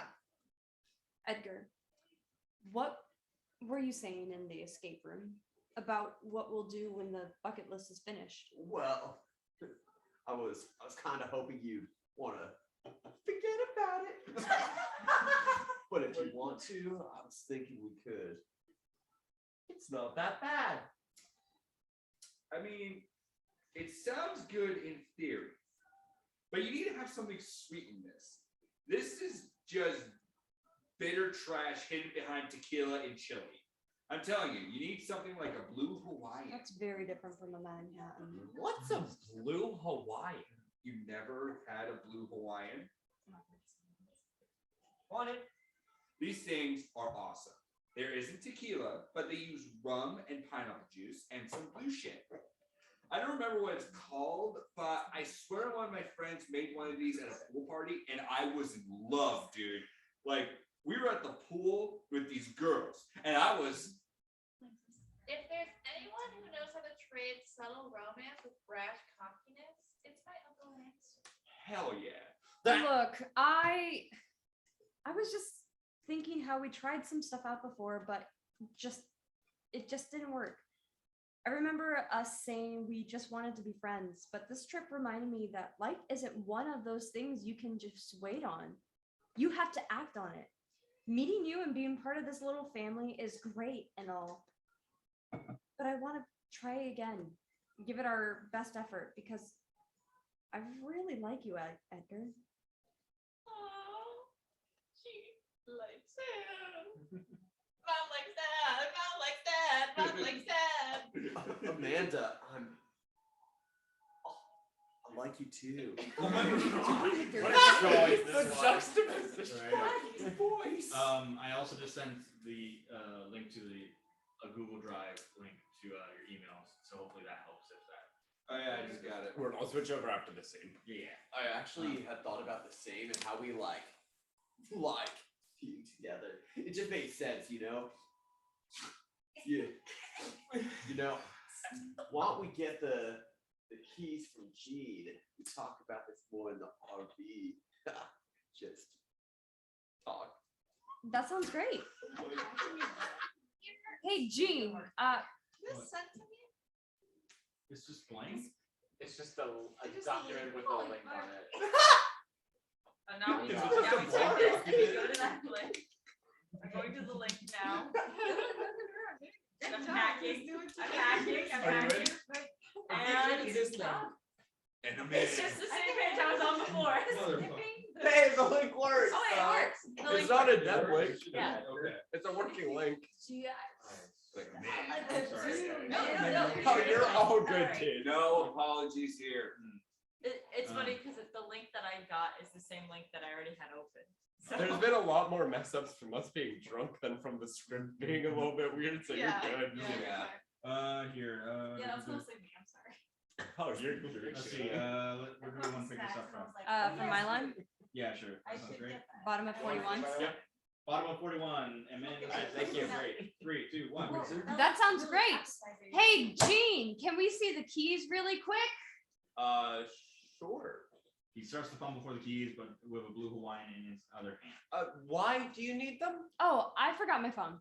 And I'm not feeling too good. He's not feeling good because I don't have my phone. The lack of her phone is causing me to not feel too good. Subtle. Guys, I am 3 cocktails in, and I have to perform in a bit for a stand-up set that I have not prepared for. And yet you aren't making sense. Come on, Gene. Do you really want Edgar to barf before your show? He doesn't look that sick. Oh God, Edgar. Oh my God. Jesus, Gene. Let him in. Oh, wait, no. Jesus, Gene, let him in the RV sitting right next to me. Hell no. I don't get. Wait, what's wrong with Edward? Is he okay? Fucking lightweight. Oh no. No, she said that word. I'm sorry, Edward. Don't worry about it. Keep moving. Sylvia, we got. Fucking lightweight. Oh, sorry. No, he's fine. I mean, oh God, Gene, just give him the keys. Shit. I think I'm gonna. Oh. Okay, just get off of me. Here. Just take the keys. Gene takes the keys out of the hands, out and hands them off to Amanda. She and Edgar pass by the rest of the group on the way out. Thanks, Syl. Amanda and Edgar exit as Emily appears. Now, I have to admit, I don't care about Gene fumbling around with cocktails for a good 2 hours, only have some. But it was a special night. I'll let Mom tell you. Amanda enters and Emily gives her the tie. Emily steps away and gives her spotlight to her mom. That was probably the most terrifying and cathartic conversation I've ever had. I told your dad that we had to be completely honest with one another, even if it was hard. It's the strangest thing to want to be with someone and know that they want to be with you and still have this fear of it not being right. Honey, if I ever teach you anything, it's to go with your heart. If you find yourself wanting to try something new, go for it. Never deny yourself happiness. The worst thing in life is looking back on something and thinking, I did nothing. I made sure something was done. This hunch that I should be with your father was always tugging at me, but I always had an excuse. He was with some girl named Memphis. I was with some dude named Mark. He's single, but I'm with someone. We're both single, but it's too soon. We live together, so if it doesn't work out, it's awkward, excuse after excuse.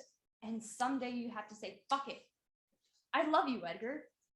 I love how you talk about the world like it's a masterpiece to behold. I love how you see every human being as a whole universe that exists parallel to our own. I love seeing you sing a song so loudly and so badly in the car until I laugh. I love your heart, mind, body, and soul. Every molecule and hair follicle, every blood cell and sight and smell, every heartbeat and thought when our eyes meet. And I finally had the courage and strength to scream at the rooftops that I love someone and I'm damn proud that they know it. There's no such thing as magic or love in the air.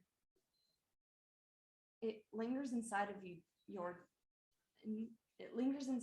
dormant. But there are times it just wakes up and hits you like a lightning bolt. All I can hope for, all I can pray for is that you'll feel that too, dear. Blackout. Curtains close as Emily appears on the edge of the stage with an electric guitar. She hits one epic power chord. And that was a nose She hits the guitar 2 more times. Now, you may say it's weird to celebrate the day you were conceived, but I argue it's even weirder not to celebrate it. She just goes crazy on the guitar.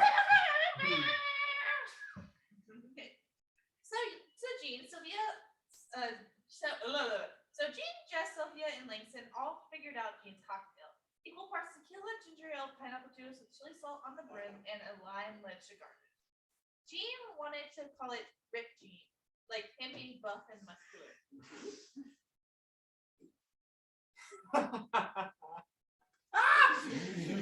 Don't look at me. But the bartender didn't understand, so everyone was offered a Rip Jeans. As if this cocktail was so good, your pants would split right in half. So you enjoy your Jean ripping drink. It is now time for the debut stand-up performance of my Uncle Jean. Emily plays a riff on the guitar to play Gene out as he brings out a bar stool and a water bottle. Sylvia, Jess, and Langston enter the audience to watch with the crowd. I think you stand up for this. It's so juicy. Yes. Oh, jeez. Oh my god. Hey everyone. Before I start, I wanted to point out a spelling error on your menu. The specialty drink tonight was named the Rip Jeans on accident. It was meant to be a play on... Shut the hell up! It's great! It isn't that bad. Just do the bit. Fuck.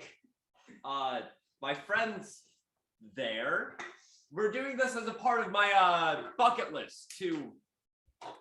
I'm rambling.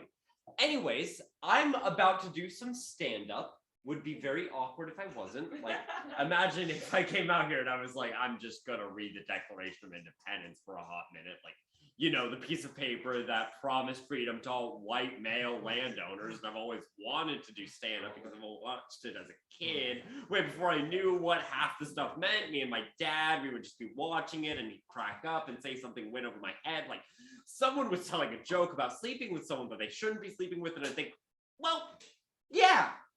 You shouldn't be out doing something. Why are you bringing in a hot date to your place? Get in your pajamas and catch some Z's with this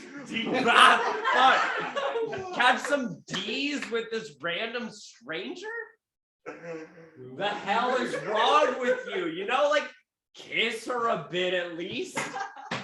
She seems like she's into you. You guys could get married in like a week if things went well. I didn't know what drunk was like. I used to think it was like you would see everything oversaturated and just start tripping balls. Imagine my disappointment when I had my first drink. It was a cheap banana flavored vodka in a plastic bottle. My friend had his brother buy it with 300% service charge. And we drank it straight, because that made sense. Vodka is just potato flavored water. And we got lucky with the banana flavor. Sat around with two boys, one girl and a guy, and we thought that was cool. You know, his name was Keith. Keith was gonna be our in with the popular kids, but really, he just liked fedoras and purple shirts. Just an absolute sleeve of leather bracelets. You know, I was so excited. I am gonna see some weird colors and candy demons or some shit. It was gonna be something that was gonna cause my young mind immense trauma. Why did I want that? I wasn't sure. I didn't think that far. But I was here for it, so I imagine my disappointment when I just got dizzy and wanted to start a band. I was deceived, bamboozled, hoodwinked, and every other nursery rhyme word in between. I noticed that happens a lot when growing up. Not the way we all know, not in the murder, depression, and racism are all, and Santa thing isn't fuck kind of way. But in the bread makes you fat kind of way, you know, like in the Columbus was fucked kind of way, in the you can't go out of a ticket based on how you look kind of way. That one was from experience. Not because of my charming good looks, not because of the pigment of my skin, but because I was pathetic. Let me explain. I had this in the afternoon at my college. So I usually go there, I get something to eat, but last month my friend Jess tells me they need to go talk. It sounds serious and I want to be a good friend. So I head out earlier than usual. I don't really get ready, and I rush over after getting a pizza for us to share. I'm not the one of those guys who eat a whole pizza by himself. Yet, now I am racing down, and I drive fastest when I am singing along to heart-baked power ballads, because nothing makes you feel more alive than belching out a song about an experience you've never had. You're there talking about your girl that you left because your fame changed you and you went double platinum, all the parties and drugs you bought with your limitless money you don't even worth in your empty mansion in Beverly Hills.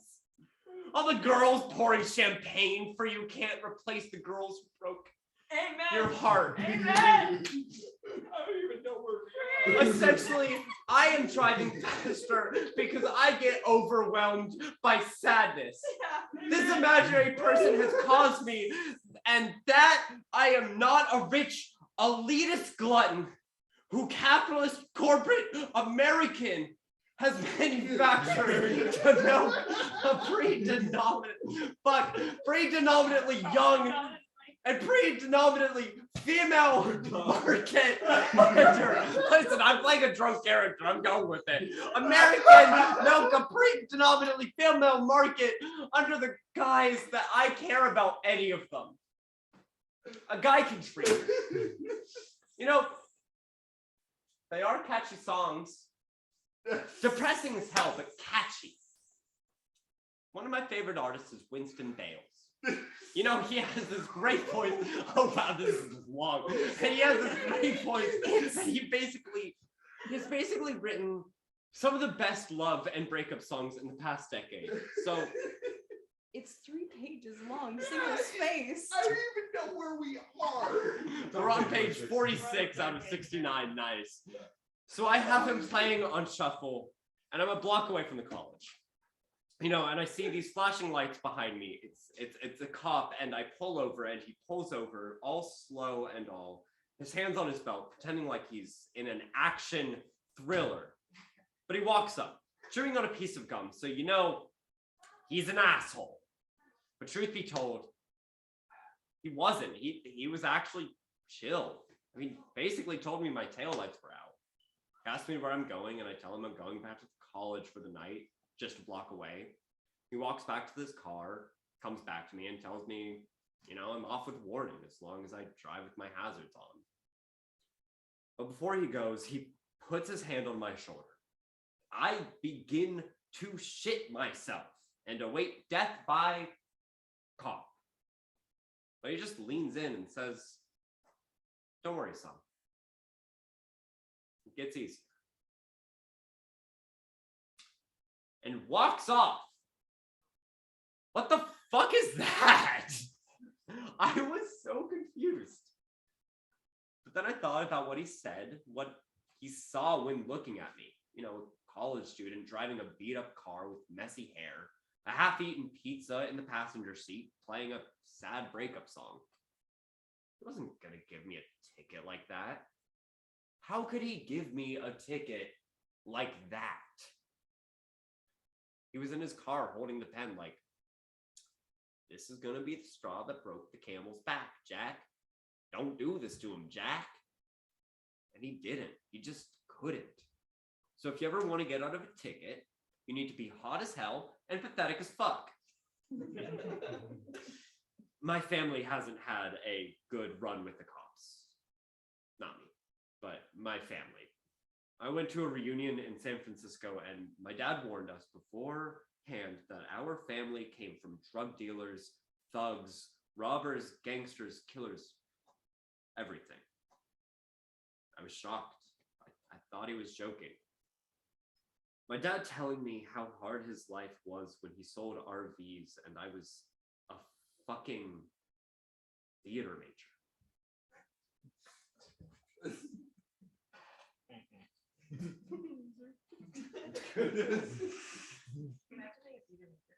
Shut the fuck up. I would Step never. Major, step major. But we go, you know? And outside my great uncle's house is 2 squad cars just eyeing us down. Again, what the fuck? This was terrifying. But my dad is loving it, and decides to take us on a tour of his neighborhood. You know, he's pointing out the most fucked up spots, like, look, son, the bar my aunt Rose owned. I remember we used to have to pummel some Navy guys who refused to pay and nearly beat them to death. But we tossed them outside and said they just knocked each other out. Look, son, there's the old high school where I saw a girl get shot in the head by a guy she wouldn't go to homecoming with. Me and your Uncle Brian ran our ass off to the locker room. Look, son, this is where little Jimmy rode his go-kart down the hill in the neighborhood, couldn't stop, ran under a truck and got decapitated clean. This goes on, and he is loving it. He's going down memory lane. He's practically dancing in his seat. But we eventually go into the shopping center by the old high school, and he just whispers, Taco Captain. Like he's just had war flashbacks. He's looking at this regular ass taco shop with a fake pirate up front, and he's just still absolutely frozen. And I'm all asking, you know, what the fuck is wrong with Taco Captain? What the fuck is wrong with Taco Captain? Parks the car, and in a spot where he is able to stare down this pirate statue, who, by the way, has a sombrero on because, you know, why the fuck not? But my dad collects himself and says, son, Taco Captain was the hangout spot after every game. Me, your mother, and all our friends spent countless hours laughing and eating some of the best tacos we knew. We were so innocent then. And I am on the edge of my seat. He goes on, it was where anyone and everyone went. A cornerstone of our community, but then a story from the local paper came out. They arrested the cook. They arrested the cooks for shitting in the beans for 2 goddamn years. Oh my Yeah. And I am losing my goddamn mind. This cook destroyed a community. Left dozens of people devastated, and I cannot praise him enough. No, really. Think about it. No matter how many times I've been disappointed by life, been called pathetic, or seen as soft, I have never once eaten shit tacos. I think. Oh, thank you. Good night. If you ever stage this, the person you cast as Gene is gonna hate you. Imagine how I felt. How do you think Caitlin felt? How drunk were you when you wrote this? I wasn't drunk at all because that was a true story. I was very drunk when I performed it. Benicia, California. Holy shit. It was a Taco Bell. Oh my god. This happened to you? No, not to me. To my dad and the rest of his loved ones in the community. Oh my god. 2 years. Wait, how did they not think like, oh, this tastes kind of? It's Taco Bell. It's Taco Taco Bell. Taco Bell. That's a great slogan. So did the guy get fired? Huh? It wasn't my dad. I mean, did the guy get fired though? For like... Oh no, did he get fired? He got arrested, apparently. Gene exits. The curtains open to reveal the bar as Sylvia, Jess, and Langston walk up on stage. Huh. Gene didn't do bad at all. Yeah, it was actually pretty good. Oh, wait, Yeah. totally misread that then. What are you doing? I'm being so weird. I'm being so weird. Oh, Syl looks kind of different now. Something wrong, Sil? Yeah. Oh, is something wrong, Sil? It's nothing. It's just, is Gene's story true? That someone shaking the beans? God, I hope not. Oh, No, not that. Jess, did you actually call Gene? What are you talking about? Gene mentioned that you. First off, you're literally like fucking with Pear now. I love you because you're like fucking with me right now. Gene mentioned that you called him last month asking him to go to campus to help. Is that true? I mean, yeah, it's not that big of a deal. No, but you didn't call me. What did you talk about? Still, you know I love you. I'm not asking about that. I'm not doubting that at all. But I just want to know what you can't talk to me about, Jess. I just wanted to talk to Jane to get an unbiased opinion. About what? About if I wanted to register for classes next semester. You're dropping out? Not. I don't know, okay? Jess, you can't do that This is why I didn't ask you. You were just gonna tell me to stay and finish my degree. because it's important. I know it is. I spent years working on it, but it's getting harder and harder, and I just don't enjoy making films anymore when I have to just be judged for a grade by some hack who couldn't make it themselves. Babe. So I don't know what I want to do, and I appreciate you being there. One of the things that keep me going is having you help me make all those student films, even if I thought they were stupid. You made them seem like a big deal, but I just need to figure it out for myself. Langston is working behind them. What are you all smug about? I knew something was up. That's why Jess has been so uptight. And it's something as insignificant as if you want to make more short films. It's not that simple. Yes, it is. You either finish or you don't. That's up to you. And you have been using it as an excuse to cut me down this whole trip. Langston, stop it. Why? She's always ready to paint me as the bad guy when she doesn't trust you enough to share this little secret with you. Then what's your secret, asshole? Excuse me? You've been making Snyder marks under your breath. I know you do that so you don't explode trying to bottle things up. I don't have a secret. Then why do you keep on saying he won't be here soon? Why do you keep talking about going somewhere else? Holy shit. You're moving? What? How'd you So know? there was a secret. Fuck! I didn't know how to tell you guys. I got a great job offer being a coordinator for a college in San Fran. You're moving out of state? Yeah, I am. Look, it's been a long day. I'm just gonna call it a night. Langston exits the scene. Emily appears standing between Jess and Sylvia. I always hate this store. I didn't mean to keep any. Jess. Baby. Please talk to me, Sylvia? Jean enters. Woo! That was awesome. What did you guys think? It's been a really long day. You did great, Jean. Sylvia promptly leaves. She doesn't storm out, but she isn't able to give any hugs or looks on the way out. Is everything okay? I'm not sure, Jean. Jess, are you okay? Come on, let's get some rest. I can't wait to see what happens next on this trip. Jess exits as Emily stands behind Jean.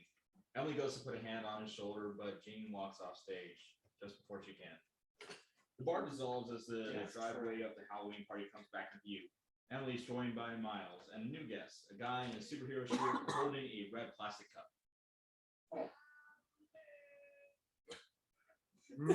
All right, then that's how we're starting off. This movie. Oh my god, Emily. Should That's we it, try- bro. Oh, Trey is superhero? Yes. Oh my god, Emily. Trey! First you get kicked out and now you're telling another story? Dude, where have you been? I've been waiting for you. I was enjoying the party and having fun, but then I heard you were talking to some guy and got in like a fight or something. It's not like that. Then what is it? I just didn't mean to. Hey, it's okay. You're alright. Trey and Emily are suddenly separated by Miles and his incredibly lame wizard staff. It's got bothering your booth. I mean, What? Dude, fuck off. Please. Miles steps up to Trey. You better treat her right or I'll banish you to the generation realm. You have my word, mighty one. This party sucked anyway. I'm gonna return to my lair. Miles exits before crossing stage on his scooter. Towards my destiny. Alex, I will say it again. I love you. Yeah, no. Yeah, I love you. Miles should get more lines. Give him like a I know. 5-page monologue. Give him Fuck a play. Jean's 3-page Miles with monologue. that. Miles 5-page. Thanks. Well, you at least made one new friend. Shut up. Emily walks up to hug Trey. First time she's felt comfortable all night. Oh, yeah, I would totally take you, but some guys wanted to get some more drinks, so I let them use the car. Dude, why would you do that? Because I can't drive right now, and I didn't know you were out here until like 2 minutes ago. God damn it. Yeah. God damn it. Emily sits in frustration. Trey soon joins her. What time is it? Midnight. About 11:30. Why? I should be getting off of work soon. Text her and tell her to pick us up. Oh shit, you're right. Trey pulls out his phone and sends a text. Hey, need a ride. Can you pick us up on your way home? Set. Thank God.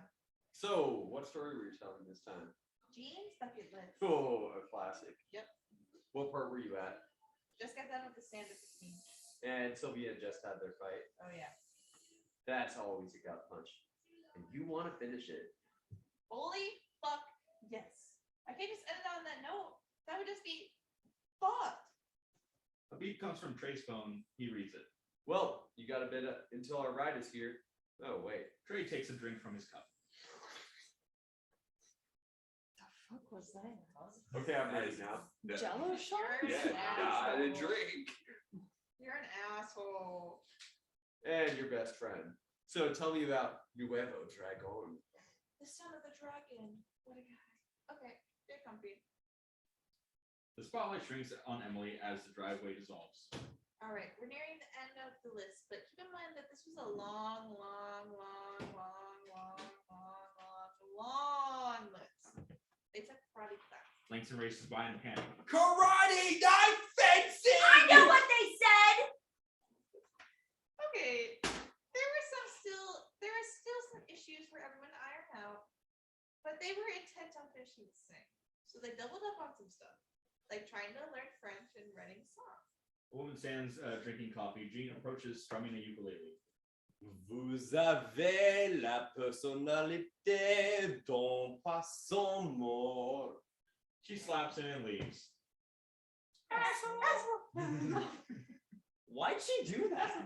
Because you said she had the personality of a dead fish. They tried out canoeing in the lake. Some worked great together. Edgar and Amanda pass with rowing oars, hands held together. Some did their best, Jean and Langston pass with rowing oars and are soaked in water. and some Jess and Sylvia pass with rowing oars. Both look away from each other. completed the objective. Now, this one is kind of personal favorite, but you see, Jean has this philosophy that if you do anything once, you can't introduce yourself as someone in that field. You wrote a single bad song, you're a musician. You play one game of soccer after school, you're a soccer player. Yeah. You made a peanut butter jelly sandwich, you're a chef. His only exception was that you need to be legally certified in the practice. He told me that in middle school, so I think he was trying to inspire me to do what I love, but also not be responsible if I were to perform as the local pilots a plane to Ida and perform open heart surgery. Then again, he probably laughed that shit up. But it was a nice philosophy. One of the things he used to encourage himself to try and make new things, explore new avenues, make his resume look more impressive. So imagine the joy he felt when he got to add luchador to the list. After pulling some strings and getting the basic training, Jean got permission to face the guy named Nuevo Dragon, the new dragon, the company's world champion. And it's uncommon to do a squash match. An unknown guy comes, get a few hits in, and then gets a flatten to make the champ look like an unstoppable badass. All Jean had to do was take a loss and don't go straight. That's all he had to do. Well, The spotlight expands to show a wrestling ring set with seating for the audience. Emily gets comfy on the edge of the ring as everyone but Jean enters. They begin to take their seats. So if I got an open seat by me. Yeah, sure. It wasn't opened. They sit together as Amanda and Edgar hold hands and share little pecking kisses. Can you believe Gene got himself into a wrestling match? Honestly, half the stuff Gene does during this trip is unbelievable. You're unbelievable. No, you are. No, you are. We are so happy together. Our lives are perfect. Our relationship is in stable condition. We savor every moment together. We are the ideal couple. The sex is amazing. Thank God we aren't Sylvia. Fuck that sad bitch. Excuse me, I gotta go vomit. so Sylvia swears that's what she said. Now I think she may have exaggerated, but it's funny as hell. So So, baby, love it. can we talk? Babe, I don't want to unpack it all here. She places her hand on Jess. Let's just enjoy the show. Sure thing. A ring announcer comes into the ring. Ladies and gentlemen, I'm proud to welcome you to ELW's event Coalition Course. Thank you all for being here. Without any further ado, your opening bout scheduled for one fall, and it is for the ELW World Heavyweight Championship. Yeah, there you go. Music plays, lights change, and Gene comes out in a pair of jeans and a white tank top. He wears the mask Jess and Sylvia gave him for his birthday. Coming to the ring, hailing from Phoenix, Arizona, the Myth Hunter, Gene enters the ring. He seems to be living the dream. Eventually, his music ends and an intense song comes over the speakers. The lights change once again as a large, intimidating figure appears. And now, coming to the ring from San Diego, California, the King of Arizona, from ELW World Heavyweight Championship, Nuevo Dragon! My God, they look badass. How can he be the king of Arizona if he's from San Diego? Ask him the real question. That's Yeah. real. I actually had that question in my mind. Do they when you have said it. weight classes, or do they just use the term heavyweight? That's your line. Sorry, that's just funny. Guys, just cheer me on. Go Myth Hunter. Yeah, hunt his ass or something. The bell rings. Dragon puts his belt in the corner and stands still as Gene runs around him, shadow boxes, and plays to the crowd. What's up? You're scared? Yeah? You're scared? You're not ready? You're not ready for this. You're no dragon. You don't breathe fire, huh? Huh? But I do. I spit fire. I am fire. I spit and I hit. I hit and I spit. Gotta clip those fake wings, dragon. Dude, that belt gonna be mine. Gonna be taking it home. All these people are gonna see it. Gonna be a witness. The new dragon is gonna fall to the new champ. World champion, world class myth dragon hunter, baby. Gene, woo! Okay, just hurry up and get your spot in. All right, you asked for it. Gene throws a punch. Dragon barely moves. Oh, thought that, huh? Gene throws another and another. None of them have any effect on Dragon, but he doesn't shut up. You're doing great, Genie. Is he? No, not at all. Come on, show me what you got, champ. Huh? Gladly. Dragon wraps his arms around Gene's legs and slams his back to the ground. Ooh! Oh, little rough there, dude. Before Gene can stand, Dragon stands above him and starts raining down punches. This isn't part of the show. Gene tries to talk between the strikes. Now, Dragon is really tame and a kind guy, but Gene found out later that his wife asked for a divorce that day. Yeah, so you need to vent. Thankfully, Gene has got a very punchable face. I want to go home. Is this part of the show? I don't think so. If it is, I gotta hand it to Gene and his acting skills. Right? Like, nobody can look that pathetic if they were actually crying. Guys, help! Help! He's gone wrong. Oh shit, really? Dragon picks up Gene. Yes, fucking really. Dragon throws him on the corner and continues punching Gene. I'm gonna break your skull like she broke my heart. I just want to give him a hug. Tell him it's okay. Oh! Not now, of course. What are we supposed to do? Fuck, I'm gonna regret this! Langston enters the ring. Gene! He's able to duck under a punch. Dragon turns to chase him. Langston charges at him with a jumping forearm. Dragon staggers but goes for another punch. Langston dodges it and kicks Dragon in the stomach. Langston then puts Dragon's head under his arm and slams him to the ground. Langston grabs Gene and drags him over Dragon. 1, 2, 3.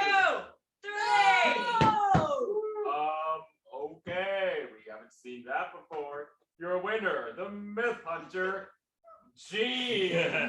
Should be the Mythbuster. Langston grabs the bell and is about to hand it to Gene before being stopped by the ring announcer. What do you think you're doing?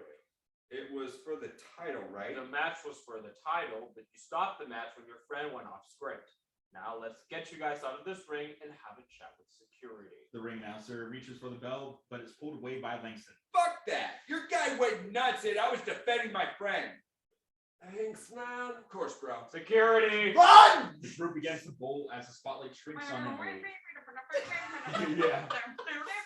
Yeah, Scooby-Doo chase ensues. Yeah. According to Mom, they returned the belt because stealing was wrong. However, Uncle Langston has this thing hung over his bed to this day. ELW had to make a whole big excuse to why these guys came in, beat up their heartbroken champ, and ran off with their title. But this trip is at point lasted a full month.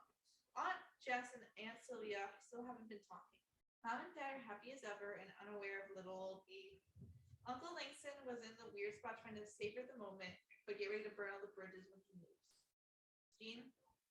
Well, I'll let him fill it. Emily places a tie on Jean.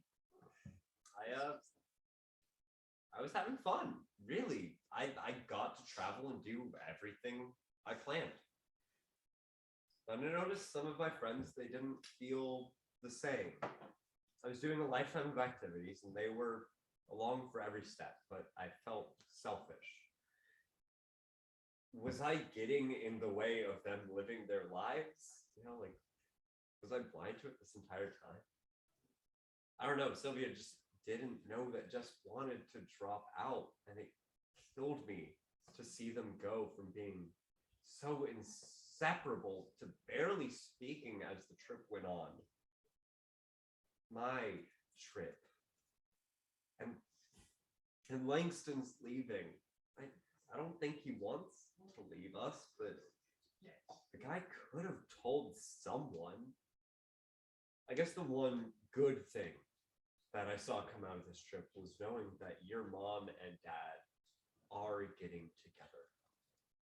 I wouldn't know until later, but I was so excited to be an uncle, or pseudo uncle, giving me birthday gifts, taking to the museum, making pillow forts, and dancing to old songs we'd listened to.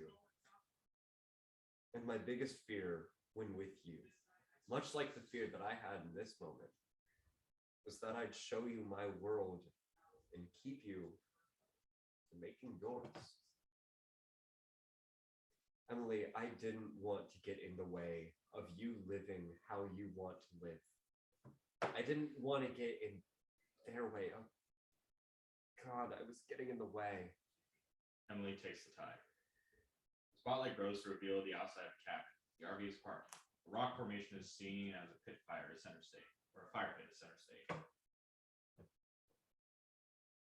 Sorry, the screen. Okay. So the gang ends up in a cabin along the lake. Jean says he and his father would fish there when he was young. He remembers sitting on a rock shaped like a taco right over there and watching the sunset over the trees at night. According to Sylvia, it reminded her of the cabin her and just one forget. Jean only had 3 things left: to watch the sunset at Taco Rock again, and well. I think this is it. What? The trip was the last stop. We're done. So we're doing the last 3 here. No, we're staying the home and then staying the night and then going home. Don't worry about it. Staying at home. We're staying home and then we're going home. No, we're staying home and then going the night. Fuck. We're staying the night and then going home.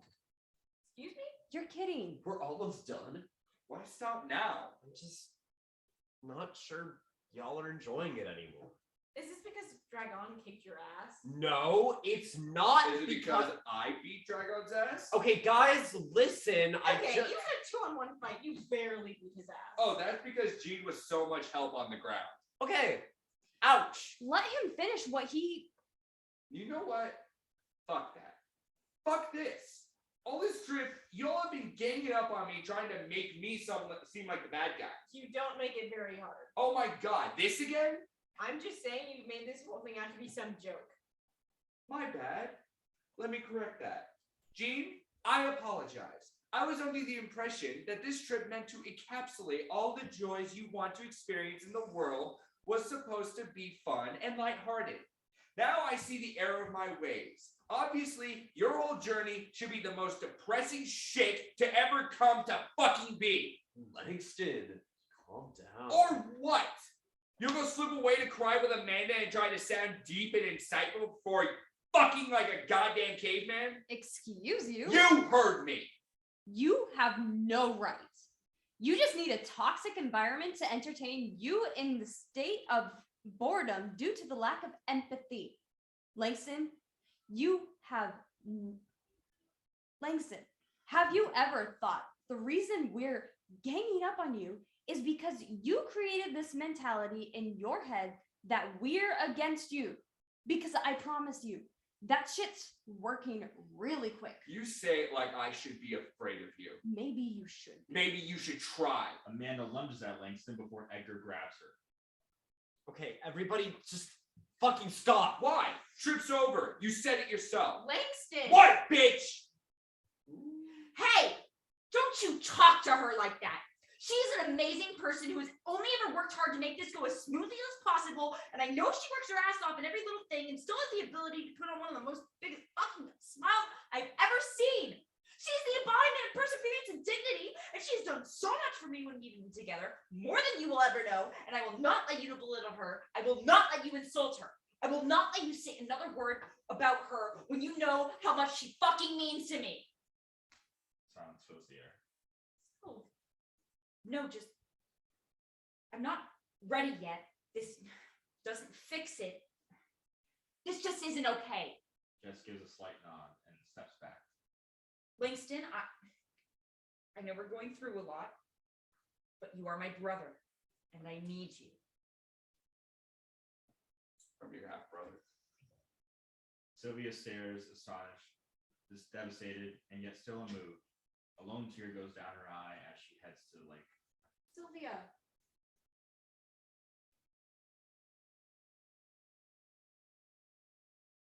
Oh, that was rough. Jess breathes in and, in one swift motion, slaps Langston. Langston quickly turns his head back, but loosens up when he turns to see Jess holding back tears. Beat. Jess exits the cabin. Langston, without saying a word, goes to the RV. All that remain at the fire pit is Jean, Edgar, and Amanda. Sorry, guys.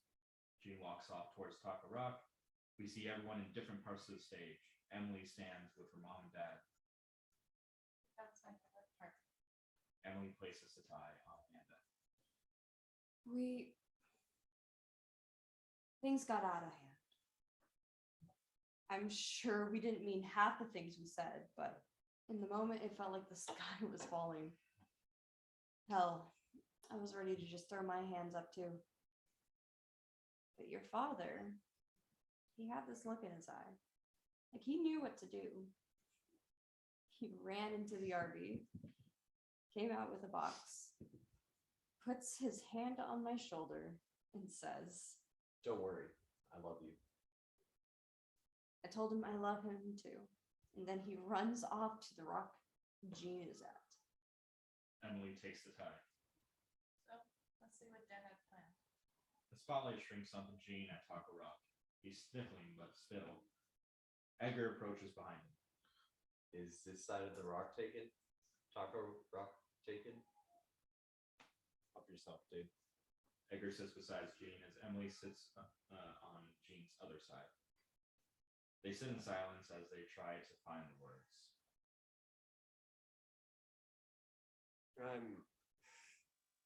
I'm sorry I got in the way.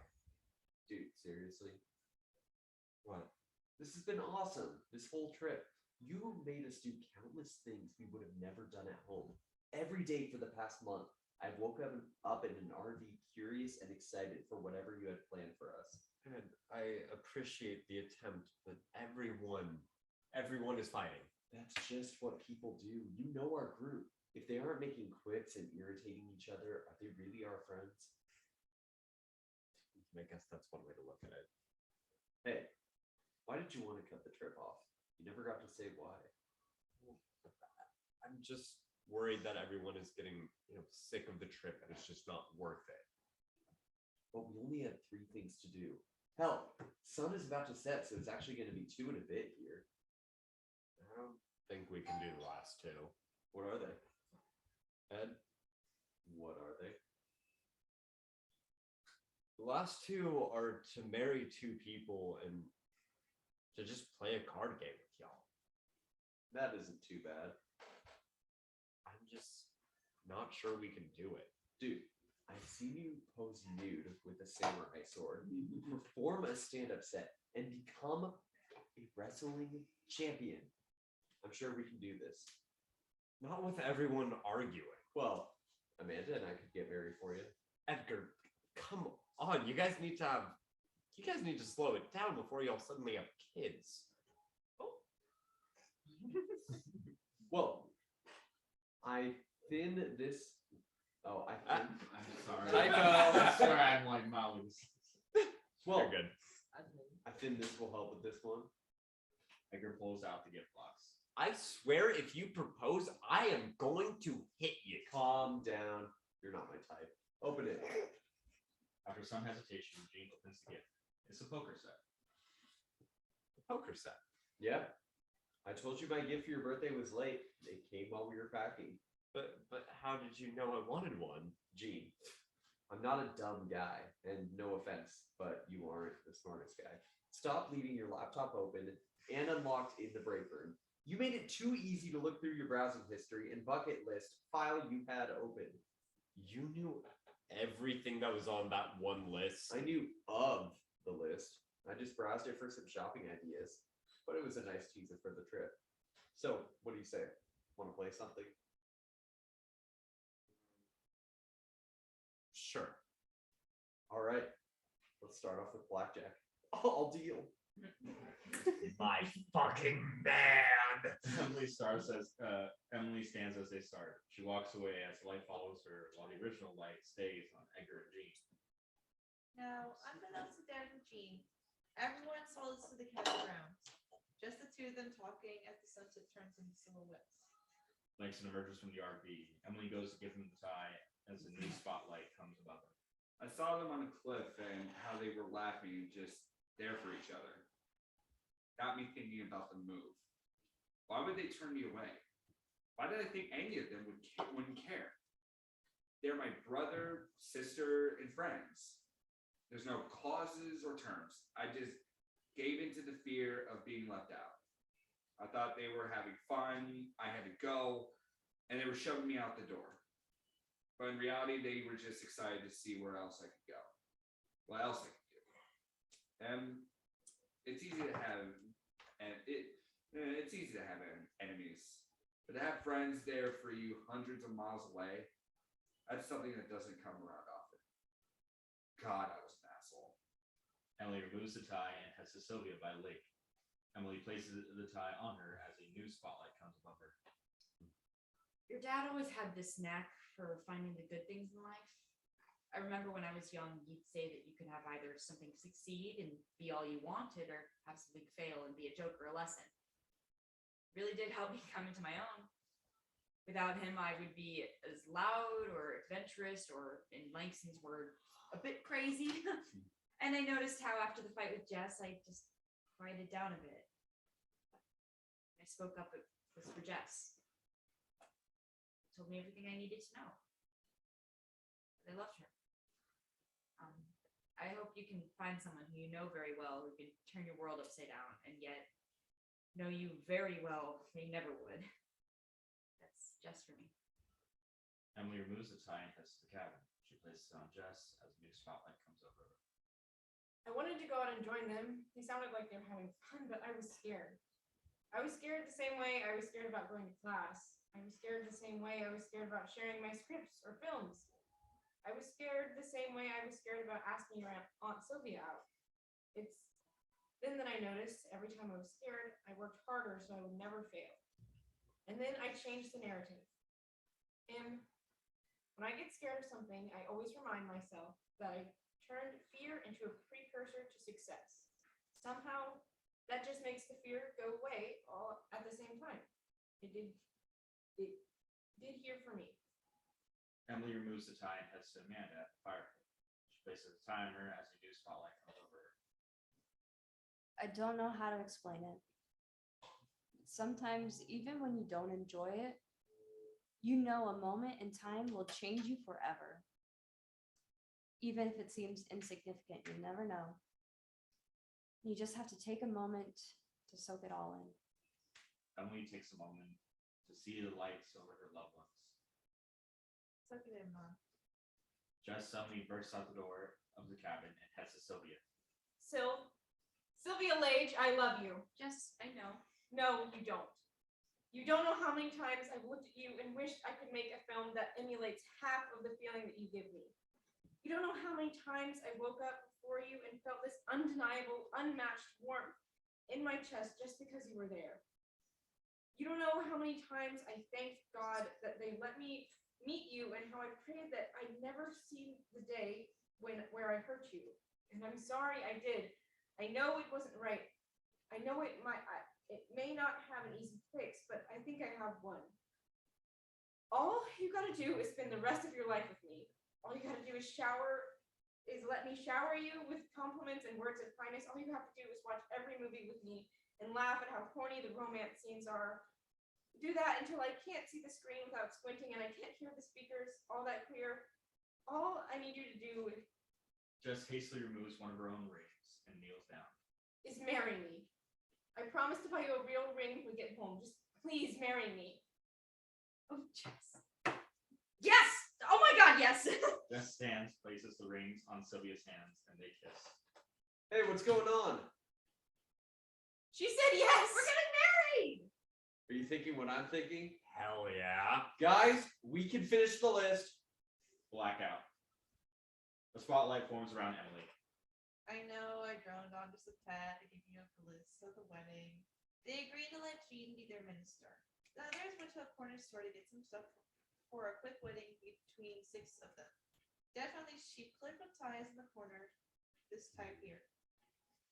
He decided to get them for him, Jess and Langston. They all settled on green, Sylvia's favorite color, and they went back to pick up some white flowers to make a crown for Sylvia. They used a small batch to make a brooch for Mom. They found out what I am told is the cheapest beer to toast, and what I'm told is the sweetest flatbread from a stand to connect to. 2 hours pass, then suddenly you have a wedding at the edge of the lake. The light grows to reveal Jess and Sylvia under a shade covering from the RV. Jean stands between them. Jess, do you take Sylvia to be your wedded partner to live together in marriage? Do you promise to love her, comfort her, honor her, and keep her for better or worse, for richer or poorer, in sickness and health, and forsaking all others, be faithful only to her till death do you part? I do. Sylvia, do you take Jess to be your wedded partner to live together in marriage? Do you promise to love her, comfort her, honor her, and keep her for better or worse, for richer or poorer, in sickness and health, and forsaking all others, be faithful only to her until death do you part? Oh my God. I do. Yeah. Then, by the power invested in me, by ordainedonline.com, Is that what you Yeah. used? No. the state of Arizona, and God themselves, I now pronounce you partners for life. Jess and Sylvia kiss. We did it! We finished the list! We got married! We can go home and sleep in our own bed! The lights fade as the spotlight finds Emily. Oh, That's it. no, the screen. Yeah, that's it. That's it. A nice, happy ending. Everyone got to complete the list and do things they never dreamed of. Jess jokes that if it wasn't for this trip, she may have never had the courage to ask Sylvia to marry her. Sylvia says that this is a new joke. The light expands as we see the 6 behind Emily. They appear to be in the RV as they sit in various seats. I love these people. My family. This is my favorite story to tell because I always hear one that's around here. One of them bring up some I do new that a lot. detail or something on the list that they never talked about. This thing was miles long. They lived a dozen lives in a month, and I barely get to know a fraction of it all. But but all stories have to have an end. And I did warn you at the start. The light flickers as a loud crashing sound is heard. The six get flung to one side out of their seats. Edgar falls out of view. Mark came speeding out of red light and sent the RV flying. They happened instantly. Like you never know really when your time is up. Dad didn't know. The light shrinks smaller and smaller as we hear the following lines among the chaos and panic. Oh fuck! Is everyone okay? Oh my god, just stay calm. A terrified scream. Amanda, what's wrong? Are you hurt? It's Edgar. Hey, we need help! Jess, where are you? Ed! I'm right here, baby. I got you. He's not moving. Edgar, get up, man! Hurry up, we need an ambulance! Edgar. The lights at this point are gone. Total darkness. And that's how the story ends. No way, that's lit. Oh, not lit. No way, that's Holy shit! Oh my god! Oh my god, change the script right now! That's the most badass RV crash ever.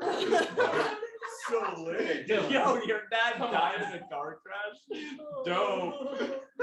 Alright, we're almost done. Let's go. Yeah, we're almost there. Fine. Go for your line, Dylan. no way, that's it. Sorry, that's just how things unfolded. I can't exactly rewrite it. I have a question. Lights raise up to show Emily sitting, Trey laying down while half awake, and a woman in a cheetah print shirt with cat ears giving them porcelain mugs as they sit. This is Arya. What is it, Arya? Why ended there? Because that was the end of the trip. Was I supposed to end it at something else? Could have ended it at the wedding. Yeah, but that'd be too corny. It's bad to have a happy ending. It's unrealistic. Why is that?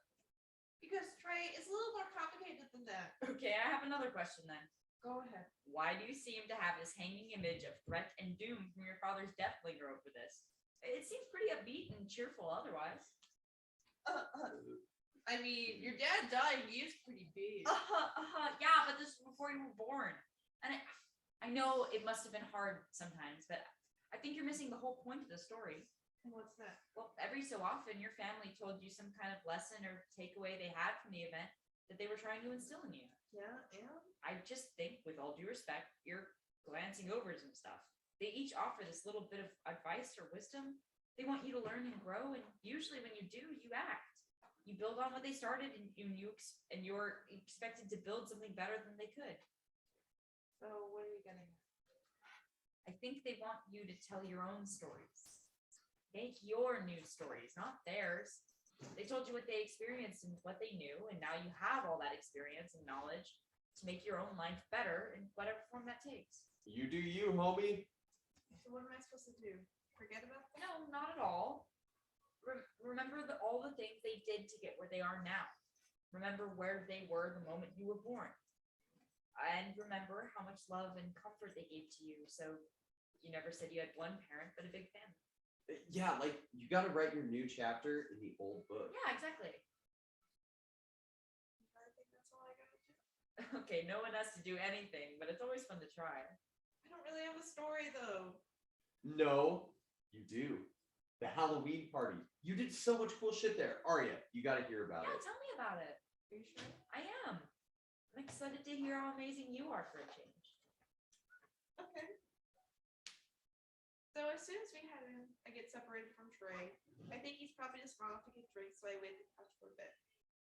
After nothing about 10 minutes, another girl who we can only describe as a sexy rhino costume. Spotlight plays. Woo! And that's the first run of Emily. Let's Echoes of go. Emily. That's the name of the show. Woo! Yeah! I know that went a little late. Thank you guys so much.